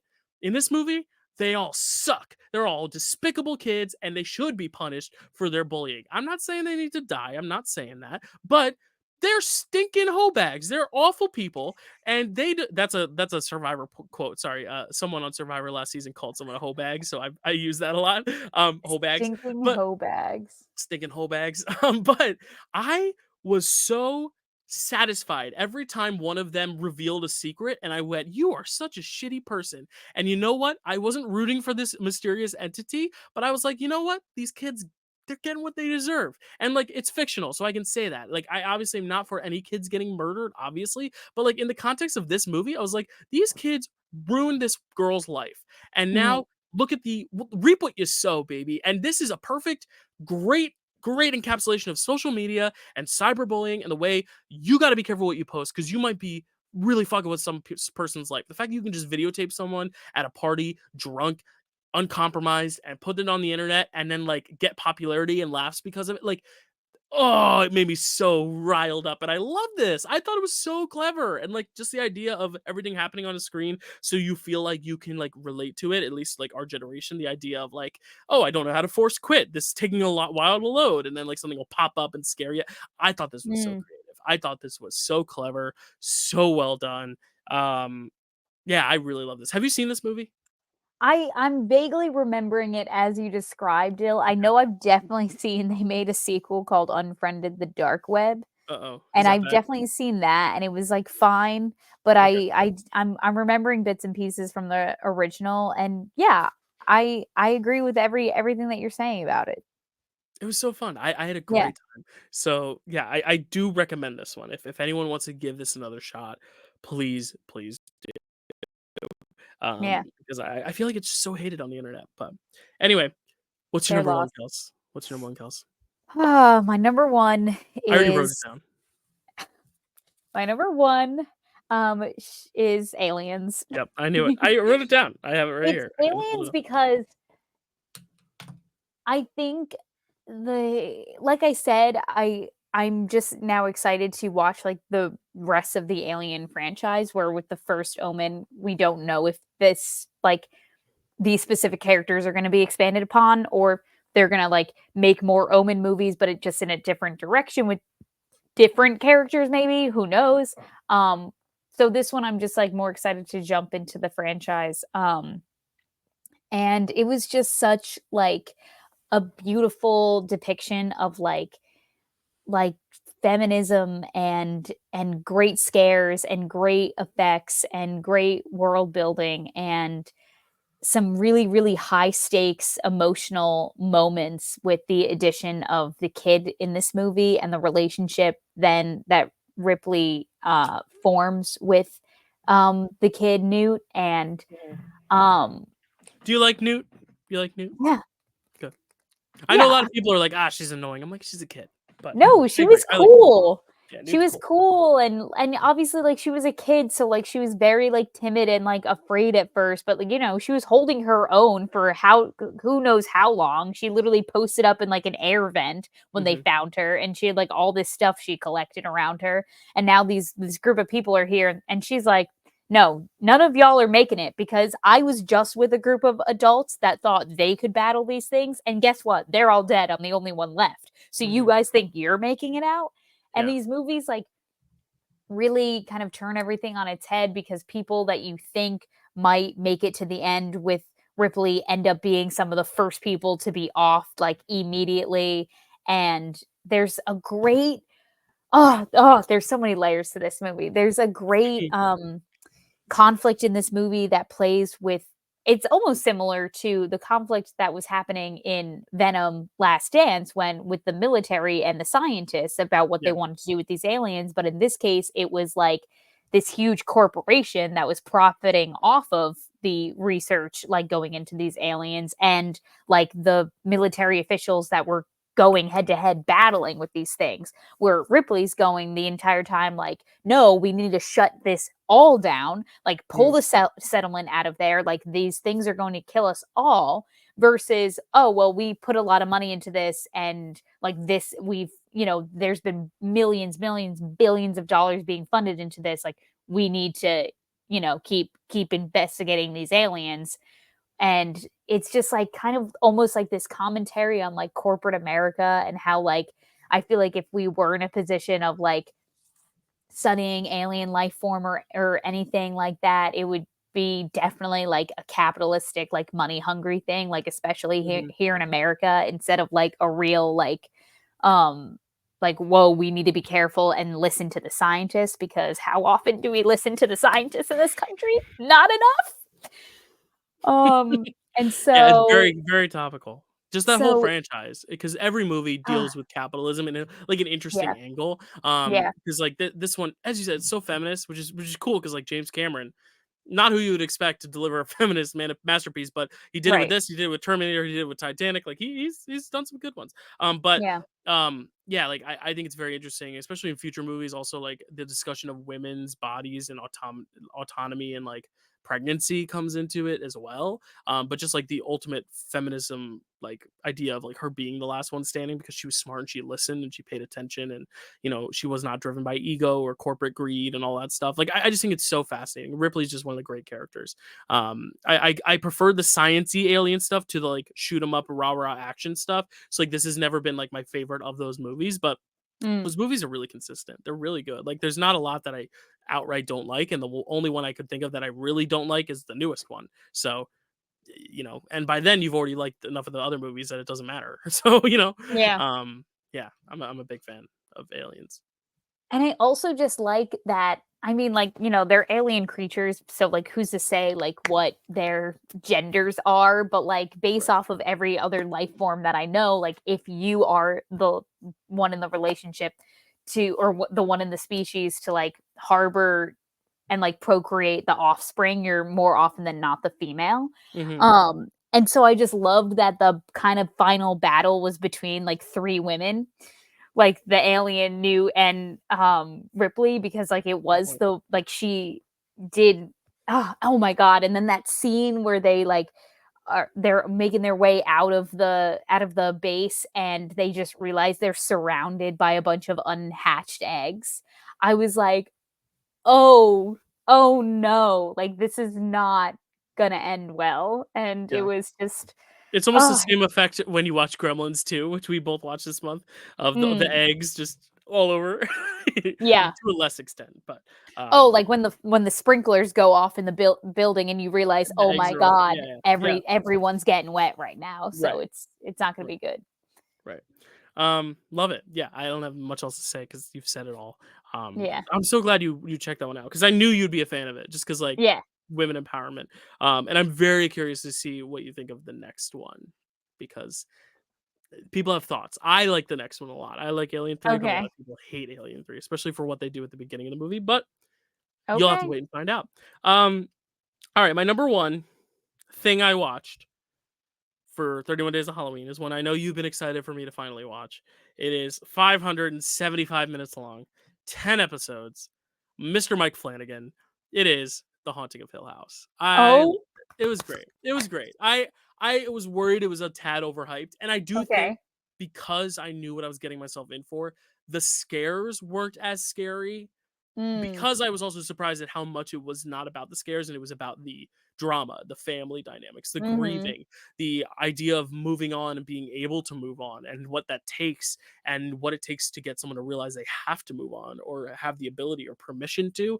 I think Yeah. just the way they kind of tease things that you don't think are important and then later on have so much more context and relevance and like it blew my mind so many times where I was like, "Whoa, wait, that is that?" And like at the even in the last episode, I was like, "Oh, I see." Like just so many great little moments like that. I love a series like that. I actually think the biggest gripe of many things, film, TV, whatever, is too much exposition. But here, the exposition is the story because the exposition gives you everything you need to know about them in the present to where the exposition is the story for me. Like those first 5 Mhm. episodes leading up to the big, wake, is just such a great like every kid has their own episode and it just Mhm. you feel so invested in these characters individually to then when at the final meeting place when they all kind of come together, it feels like essentially like when people watch the Avengers for the first time, where it's like you feel so invested in all these people. Now they're coming together. What's going to happen? And I feel like the last like 3 or 4 episodes, because it hits such a great climax in episodes like 5 and 6, I was like not as high on the ending of it as I was the first like build up. But I think rewatching it, especially because of the finale and what it tells us about like other pieces of information that we're missing, I think now when I rewatch the series as a whole, it's gonna hit even deeper the entire way through. But I just felt like that first 6 episodes is like the best 6 episode stretch of any series I've watched in a long time. Like just Mhm. going from kid to kid, and some of the kids I don't even like. Like I don't like Steven. I don't love what's the mortician's name? Um, Ah, the girl from Twilight. Yeah, yeah. No, she's a great actress, but Yeah. her Shirley, I think, is it Shirley, Shirley? Shirley, Shirley. yeah. So I don't love Steven, I don't like Shirley, but Yeah. I still am invested in their stories. And then honestly, by the end, especially for Steven, I get it. Like I'm finally Yeah. like, oh, okay, I understand. And that's the thing about the show too, is like it takes characters you love and then later on kind of betrays you and then wins back your trust. There's characters you don't like from the beginning that you grow to love at the end. There's characters you love in the beginning and you love in the end. Nell, sweet baby Nell. I love Yeah. her. And Yep. Victoria Pedretti is so good, and Luke, and oh my god, little Julian Hillard. Oh my god, the Isn't kids are he such so a good. mush? Like the kids are so good. Like three of the kids or two of the kids don't really get much to do. It's really the two twins and then McKenna Grace who is just so good in this as well. Yeah. But yeah, like all the kids are great, well cast. This casting is so good. Mike Flanagan just understands like that sixth episode where like everything's like a one shot and it goes between two different time periods and locations. Like everything about the Mhm. show was consistently surprising me and having me excited. And even if it wasn't as scary for me, just because I think now I'm like kind of trained to be ready for the jump scares. Like there's a great jump scare that like I saw in compilations online that everyone was like, "This is the scariest jump scare," and it's the bent neck lady one with Nell where she looks down the hallway and it goes black and then it lights up again. There's still nothing, and then she turns around. That's when you get the bent neck. Yep. Like that Yep. is what a lot of people point at as like the scariest thing. I didn't get scared because I figured as soon as they Mm. had made it silent, I was like, "There's a jump scare coming," and that's why I hate jump scares. And I Yeah. think that is where this series is at its weakest. There's one that got me, and we'll talk about it. I promise. Okay. But I do think in general, just the atmosphere is freaky enough where I was really in it the whole way. Like this is my favorite Flanagan thing I've watched.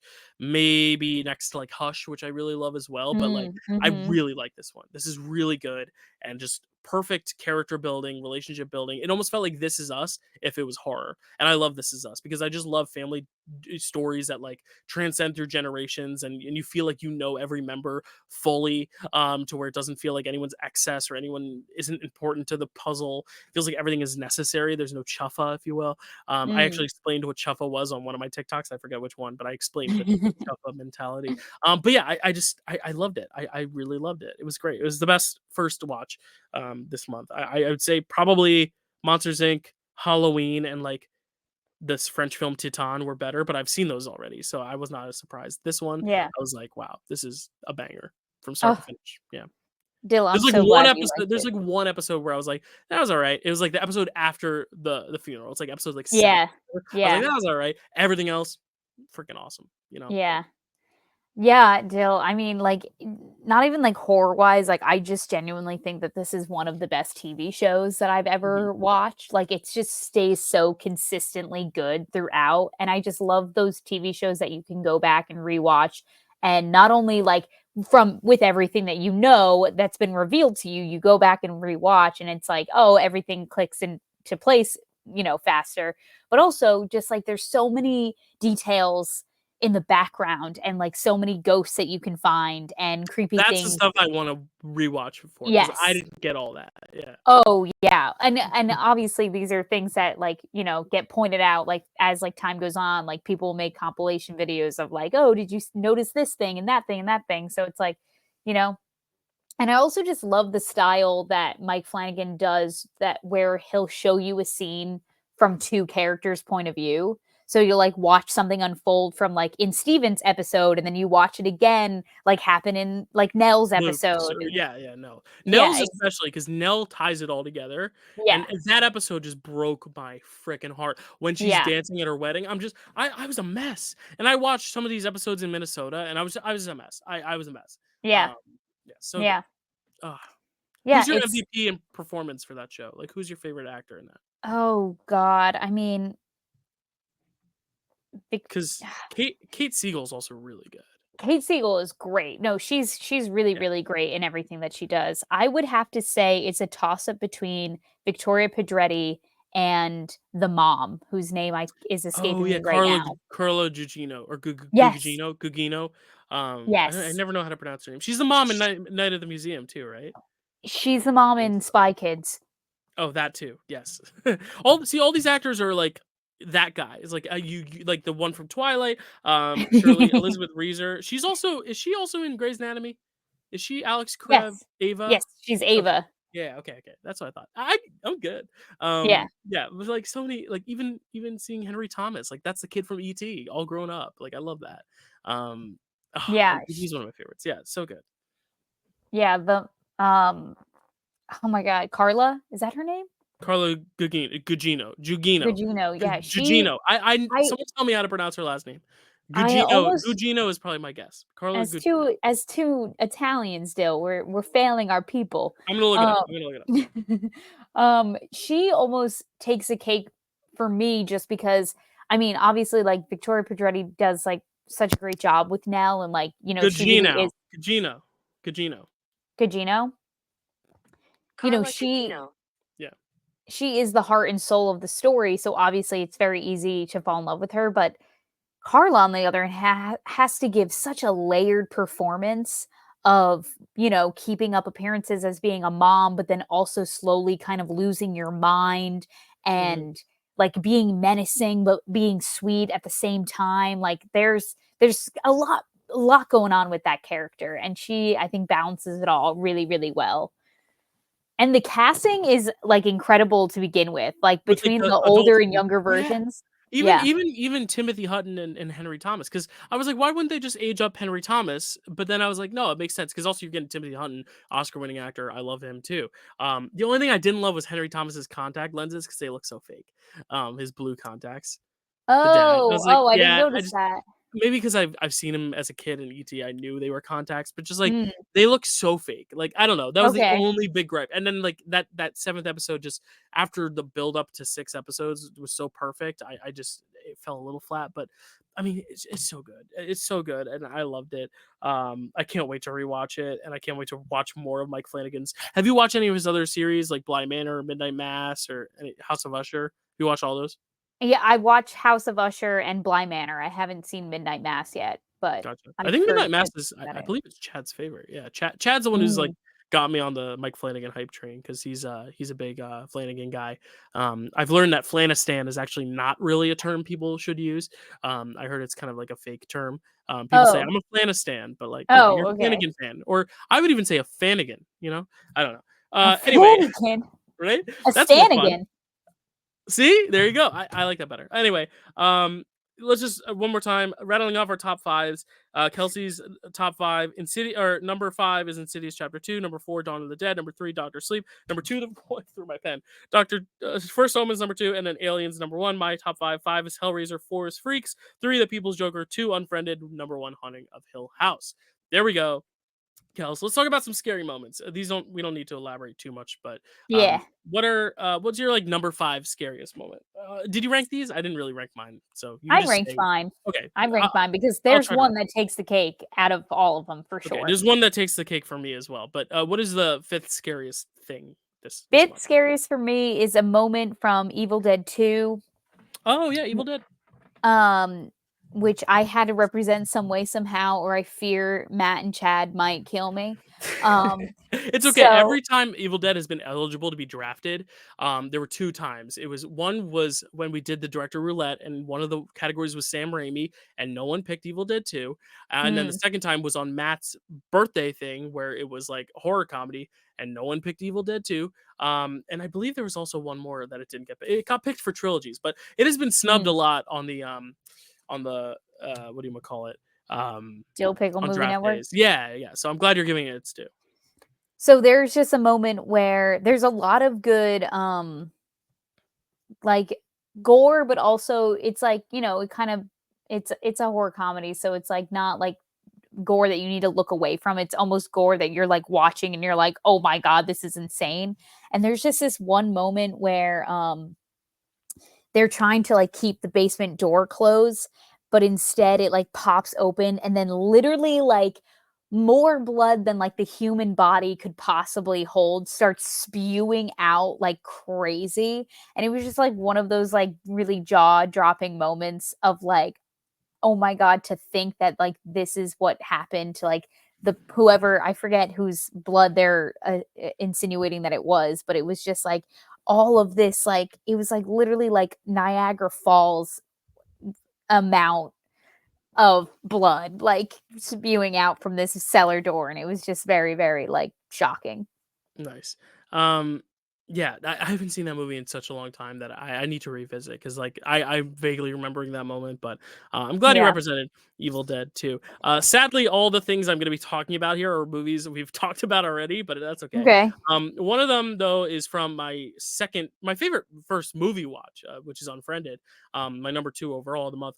I couldn't really think of many like distinct moments. It was all kind of creepy, just the unsettling Mm. nature. And I'm not a big jump scare guy, but there is one moment where like Ken, who's like the kind of bigger guy, he's like you can clearly see he's like ducking under a table. He's afraid of something, and then like it cuts to black, and then like there's just like a frozen freeze frame of like his body, and it's like getting cut up, but it's frozen, and then Mm. immediately it just cuts to like ah! like just screen like it's the classic just like Mm. cut, but because it's like screen life, it's a little scarier because it's like the screen itself is a little glitchy, so like it's like glitch, glitch, glitch. Like it Yeah, has a yeah. good timing to it. I really appreciated that. Like of all the scares in that movie, and I wanted to rep that movie. That was probably my favorite. So it's a good one. All right. All I right, like Kels, that. what's your number 4? Um, my number 4 is from actually one of my worst movies, but the concept of it just like really like grossed me out. I was like, it was one of those things that like I saw happening in the movie and was like, whoever thought of this, I think needs jail time or to have their head examined at the very Therapy, yeah. least. Mhm. And it's in Sinister 2, and like the concept of it is like it's kind of like this booby trap because like all the families die in like a really heinous way in the movie. So you're watching like one of the snuff films in the movie. And the way that they're choosing to execute this family is they have tied I think they're all actually nailed down onto the floor. And so they're all like nailed down to the floor so they can't move. And they expose the abdomen of every family member. So you see their stomachs, and they put a rat on every Oh, I think I've um heard of this. Oh my they put god. a rat on the stomach, and then they put a pot to cover the rat. And what you do is that you make the environment Oh. of the pot so unsettling for the rat that the rat has no way but to force its way out of where it is. And the only way to do that is to go through your body. And that is how that family is killed in that I'll snuff tell you film. right now, I don't know if that person needs to have their head examined because I've seen it in one other movie and I forget the name of it. I Mm. think that was like a common method of torture in the medieval times. I really think that's what it was. Because Oh, like okay. I've definitely seen that in another movie. So like it Sure. can't I mean maybe they just thought of it cuz like, that I mean like you I put a hot heard thing, there's it's got to go a somewhere, but Yeah, I heard there's a similar method used in one of the Terrifier movies. I think maybe the first mm, one, mm. where like a rat is like forced into like a person's mouth because I'm anyway. scared of I'm scared of like mice and rats as is. Now Yeah. you give it that extra element. Oh my gosh. Yeah. I honestly would not do well with that movie. I can already tell you right. Like that is like beyond scary. It's just like very Yeah, it's unsettling for me. really, Yeah. really quite Oh, unsettling and it's okay. ugh. All right. So I guess I'll go for my other jump scare here at number 4, just because again, I can always find them coming, and when they aren't seen coming, I just get annoyed at them when they happen. But this one I will give it credit for, and that is the Okay. Haunting of Hill House when they're driving, and just the head just comes out. That was really clever, and if you've seen it, you know which one I'm talking about. It's hard to Yeah. describe exactly what it is. It also has a little bit of thematic resonance too, because it's what gets them prevents them from actually going back to the house, which I think is like an actual story beat. Like the ghost is trying to steer them away, the bent neck Yeah. lady. But yeah, that was terrifying. But I also think because I've probably seen it in a compilation somewhere, or because I just like I wasn't as surprised by it as I Mm. think I would have been like 5 years ago. So Yeah. I really think it's one of those things where as soon as it happened, I'm like, all right, yep, okay, could have seen that coming. But it's because there's no silence before it. I gave it its credit Mhm. because it's like mid conversation because they're fighting and then it's like blah. So I give that credit because that was impressive. I was spooked. I was Yeah. jolted. Yeah. A lot of people talk about that scare deal because Mike Flanagan actually told Victoria Pedretti to pop up way sooner than she was scripted to. Like apparently, Kate, the two sisters in the scene, like had like a page and a half more of dialogue to go before the jump scare, Oh, so that their reaction is their genuine reaction of oh, being that's cool. scared by Victoria Pedretti. I love So that. That makes me like Yeah. it more. I should put it higher. But the top 3 are the most unsettling things I watched this month, and 2 of them are from the same movie. So maybe you'll talk about one soon because I know you said one of them is on your list. But what is your number 3, Kels? My number 3 is actually I'm showcasing a Texas Chainsaw Massacre moment. Okay. And Okay. it's the only, like, really interesting thing that I think the film did, which was when they pick up the hitchhiker in the beginning of the film, the hitchhiker does unalive themselves via gun to the mouth.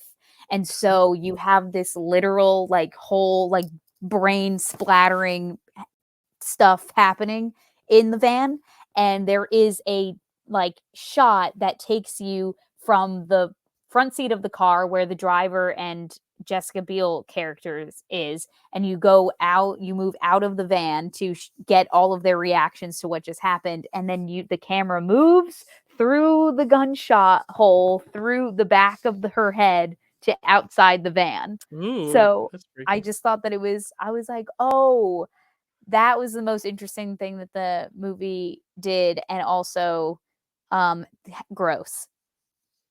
Yeah. Ew. Yeah. That's great. Okay, my number 2 and 3 are both from the same movie, and I kind of alluded to it earlier. We're getting into the first Omen scares, so I'm not sure both of these or one of these is going to be on your list. I'll go for the one that I Okay. don't think is going to be on your list because it's not scary; it's just very unsettling, and Okay. it's the opening. It's the Charles Oh, Dance. yeah. Yep.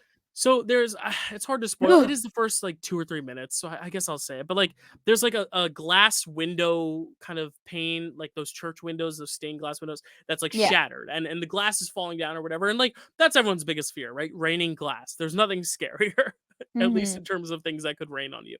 Um there's definitely things in the world that are scarier than that, but in terms of precipitation, that's the scariest type you could get. Raining glass. Right. And so like you see these characters dodge it, whatever, great. Then like this conversation continues on. Charles Dance has this like kind of creepy, like kind of almost like glued on smile, and Mhm. he can be creepy. That guy, I love Charles Dance. He's in Game of Thrones. He's in so many great things. He's in one of the Alien sequels. But he has this like weird kind of creepy look, and you see a little bit of blood I think running out of his mouth, and then he turns around and you see that his whole back of his head has been just obliterated by this glass, and it's got like it's just like split down the middle.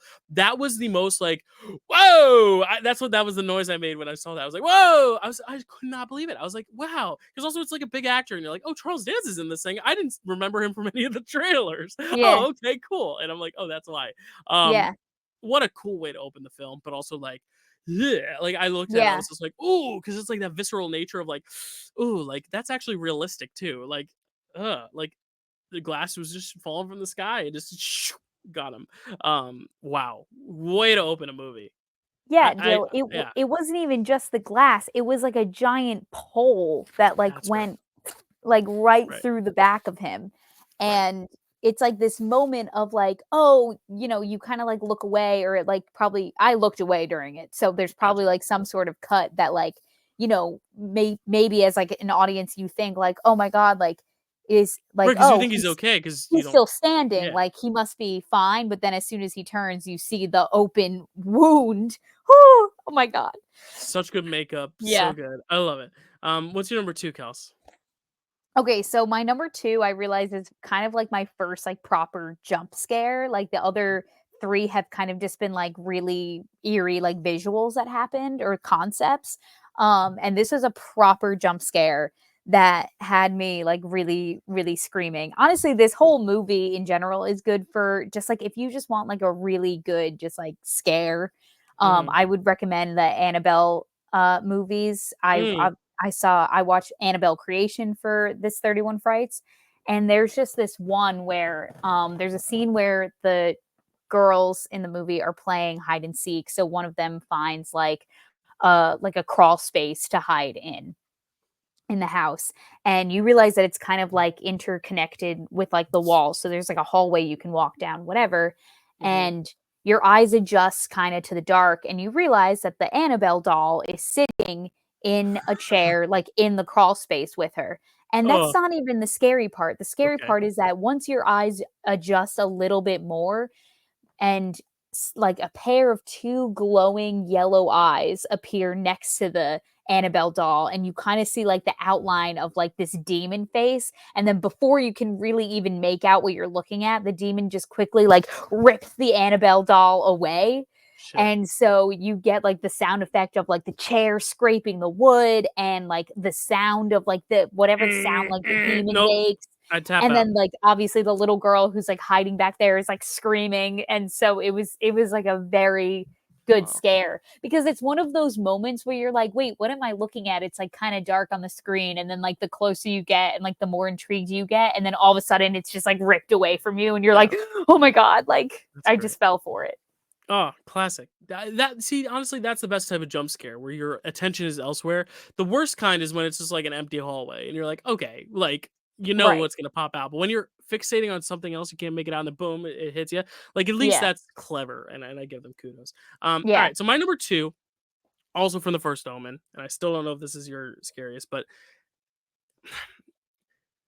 there's something that is just unspeakable when this man gets pinned against the wall with a car. He gets pinned. Is this your number 1 or no? Okay. So you No, have a but I different know one. exactly what you're talking about. So he gets like pinned against a wall with a car, like whatever. That's terrible. Then she tries to like get him out of it, and it's like, okay, good, she rescued him. And then you realize his legs are still trapped by the car, and she's basically pulled this guy in half. Now She listen, juggernauted him. I've seen a lot of zombie movies. I've seen a lot of like superhero movies. The problem is that this movie's so based in reality, and it's not a Mhm. zombie. This is a real person getting just ripped in half.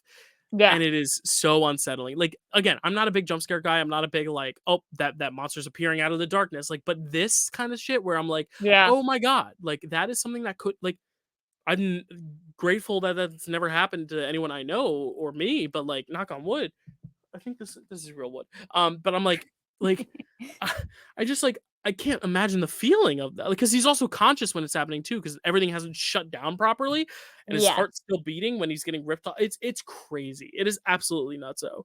Yeah. To where that was the moment in the movie that got the most like visceral reaction out of me, and I thought the opening did so. And then there were a few other moments throughout the film. I'm sure you might bring one up, but like I was just Yeah. like, wow. I was like, this movie, when it hits, and I love that it takes its time between each one. And I like how this one isn't even like a scare. It's just it's a Mhm. horrific moment, and it's just like the oozingness of like the blood and the guts, but also the sound effects of like I'm like, oh my god. No thanks. Yeah. So that was my number 2 on my list. Yeah. Yeah, Dill. I mean, like, I'm only laughing a little bit because it's one of those moments for me that it's almost like it's like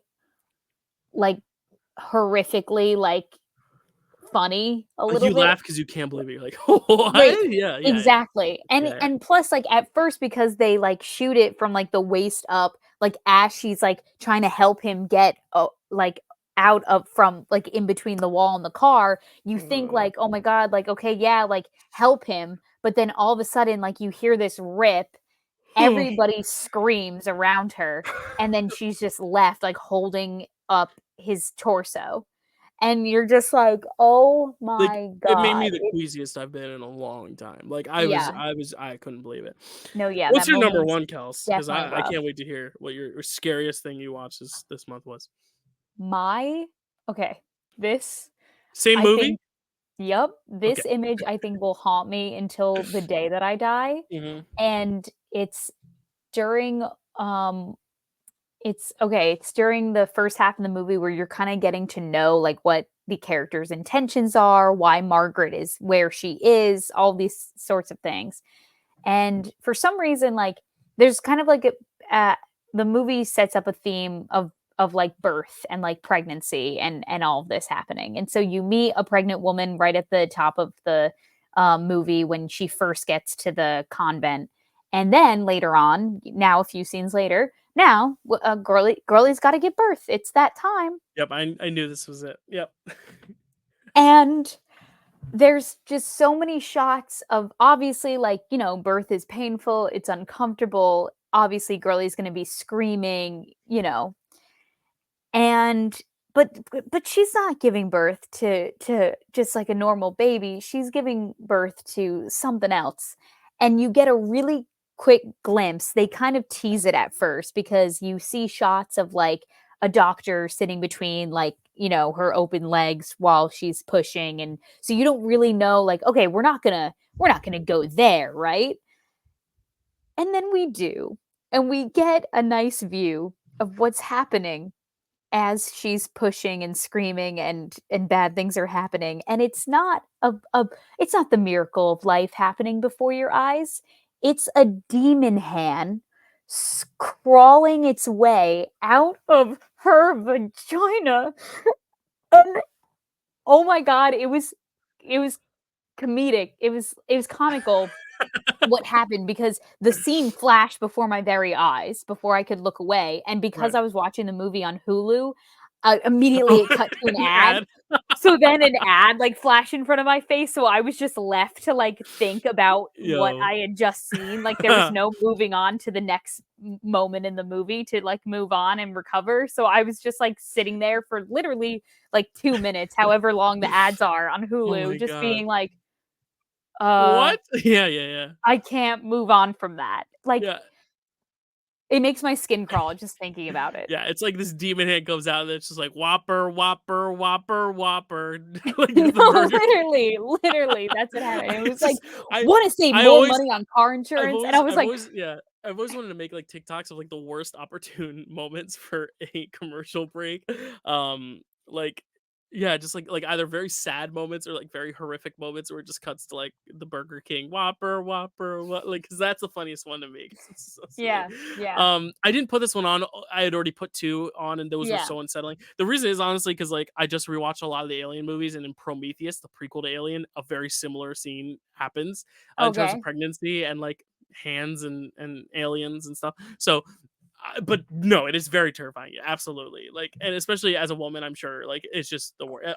This political climate, probably the worst thing to be watching. Like, just the concept of, like, giving birth to, like, a normal baby, like, makes my organs feel funny because, like, you there's Yeah. just there's a lot going on down there that you have to worry about. But thinking about it being a demon crawling out of you, ooh, Yeah, that's like Breaking ooh. Dawn Part 3. That's like, whew, that's a whole nother thing. Yeah, no. Remember when people are having seizures during Breaking Dawn Part 1, and it's like, come on, Get it together. the rest is yet to come. That was Um, child's play. all right. Speaking of, no, I'm kidding. I didn't watch Child's Play this month. Good segue, right? Did you watch any Child's Play this month? I did, I watched Child's Yeah. Play Was it good? 2, Okay. and it was one of the better ones. I mean, All it right, cool. wasn't making my top 5, but it definitely wasn't making my bottom 5 All right. either. It So was you're gonna good. hate me. You're gonna hate me for this one. Oh, The okay. number one scariest thing I watched in any of these movies was Joaquin Phoenix's singing in Joker Folie à Deux. I mean, fair It enough. was absolutely mortifying. Like and the thing is, he played Johnny Cash and Walk the Line. Like I was so ready. I was like, all right, like we're gonna get Joaquin. Like, can he sing up against Lady Gaga? No one can, but I'm sure Joaquin will hold his own. And like No. I get it might be part of again the intention, but literally there was nothing that like made my skin crawl more than Mm, for once in my life, I got someone who needs me. I was like, oh my, I need to get out of here. Not to be mean toward Joaquin, but he kind of screwed over a lot of people in the biz very recently, so I don't care. But mm, yeah, no, I had no problem talking about how badly his singing is because I think when you're a paid professional in something, you can have a little bit of an opinion on it. And I thought it was bad, but I thought it was like a fun way of being like, none of these movies were truly terrifying to the point where I was like, that is the scariest thing. So I was like, you know what, that's a fun thing to put at number one. The worst movie I watched this month, and part of it is because of the terrifying nature of Joaquin Phoenix's singing. So that's like my cheeky way of like a little trick or treat at the end of my list. But okay. in reality, that Omen car smash was the scariest thing. But like this was also scary. So Yeah.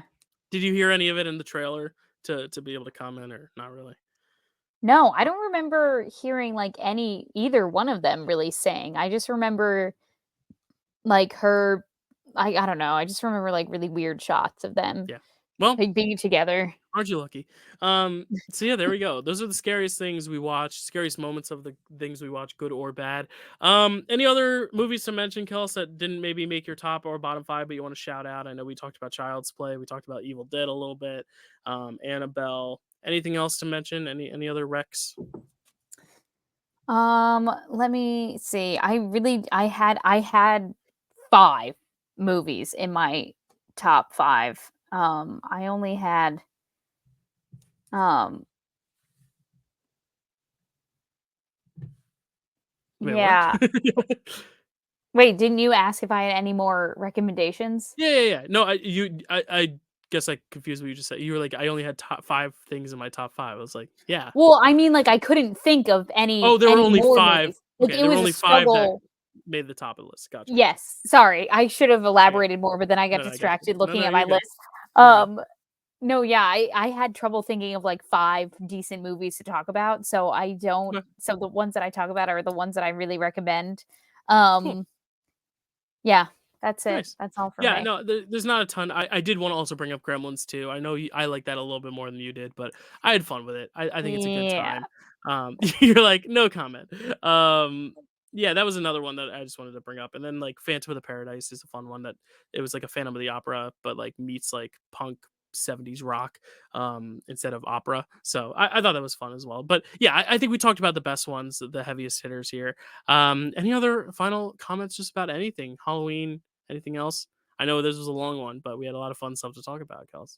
Um, no, nothing in particular. There you go. All right. Yeah, I have nothing else to add to. I think we covered it all. If you guys want to go film by film though and check out what we had to say about each and every film on our list, go check out Kelsey's TikTok, Kelsey A. Kilp, my TikTok, the Dill Pickle Movie Network, not the one that's advertised on the bottom of the YouTube screen. But yeah, go check those out because we and I retweeted all of Kelsey. So if you can't find hers, you can find it through ours. We retweet, but then follow hers, of course, and like hers. Like them, comment on them. The TikToks are things we're trying to really have growing, especially in the new year. I'm gonna have like kind of a reset, kind of like sit down with all the hosts and like figure out how we can like grow that as well, because I think that's going to be a fun project to like look forward to in the next year, because we got a lot of great watchers. I mean, Kelsey got great views, I got great views, people really like the Halloween watching, and we are going to bring it back next year because it is so much fun. But that's it for me and Kels, where can they find you out there this week? I mean, you did say on TikTok at Kelsey A. Kilp, Mhm. and then my Instagram is at Kelsey A. Kilpatrick, Okay. and my letterbox is the same thing as my TikTok at Kelsey A. Kilp. There you go. And my socials, as I said, Dill Pickle Movie Network on TikTok. I'm probably going to change that down there because that's where I really want y'all to look. But if you want to see me sing, Dill Randazzo 417, Dylan_Randazzo at Twitter. Hopefully it will be back to Twitter. I've heard rumblings that if a certain candidate wins, they want to change it back from X to Twitter. I don't know if that's just clickbait or if that's true. I don't know. And then Dill Pickle Movie Network on YouTube, where you can check out all the shows we do. Picture This, Frame Rec, Recipe for Reality, Draft Day. Kelsey will be on one of this month's drafts. She doesn't know it yet, but she will be, because I have to pitch her the idea. Because I thought of a last minute draft idea. I'll pitch it to her off the air. But you will see Kelsey on that channel this month. Haha. Okay, I just signed you up for something. You're welcome. sounds good. But thank you for watching this one. It's always fun. Share what your favorite movie watches were. We want to hear what you guys watch this month. Please tune in down below, and please go check out those TikToks, because Kelsey works extremely hard on hers, because she has to watch like an hour and a half of a movie, 2 hours, and then she has to go back and watch the footage to pick out what she wants to use in the TikToks. And I've always kind of wondered behind the scenes on that. I think that's how she does it. Maybe in the moment she kind of recalls which moments to kind of go back to. Kelsey, can I ask, what is your process of like actually narrowing down the content of the TikToks? So all I do is that I upload. So I I pick and choose when I think a good moment is going to come up in the movie. So I just like hit Oh, record on my phone, okay. So you're and not then recording the I entire time. no. Oh, okay. So then I have a bunch of like 5 to 10 minute clips of like the whole movie in my phone. And then I upload all those clips onto TikTok, and then I just scroll through them until I see myself talking or I see myself do this. And Mm, then I like hit split, delete, and then I just damn. keep going with So it all the does take a footage. while. It probably takes a while. Yeah, each video takes like at least an hour. Wow. So there you go. 31 hours of Kelsey's time, not including watching the movies themselves, was dedicated to that. So go check them out. Comment on each one, even if you haven't seen it. Comment on why you may or may not be interested. To help her TikTok grow. No, like I think it's important, because the way our stuff grows is not by you necessarily watching them. For YouTube it is. Views are important, but it's also liking them and engaging with them. That's the biggest thing. We want you to comment. We want you to like. A lot of the hosts are so great about like just playing my videos on mute if they don't want to be spoiled, but they want to help the channel. Like that's Yeah. great for us too. Like just like them, and if you see a movie that Kelsey or I covered that you're like, oh, I want to share my opinion on it, please do, because we want to hear from you. We want to know what you all think of your Halloween watching, even though it's after the Halloween season. But hey, I feel like it was good to do this after Halloween, not before, because we still had a whole week left by that point to watch. So thank you guys so much for listening to this one and checking out this very long special. We do it every year. We're very happy to. Next week, we will be back on the Agatha train with episode 7. I know we have to catch up. A lot of people have seen it. A lot of people have finished it. We are not. We're going to go week by week still because we have to fill out November. And then at some point in November, we will also get trivia done. We are promising that we will get trivia done by the end of December. We will get at least two more trivia episodes done for you guys. So thank you guys so much for watching this video. Stay tuned, subscribe, like, all of that stuff. Oh, that's not the theme song. Whoops. Sorry, that was totally accident. Jump scare. I'm in the Halloween folder, which I know one year I was Miss Minutes, so that was readily available. Okay, here's the outro. Bye, guys.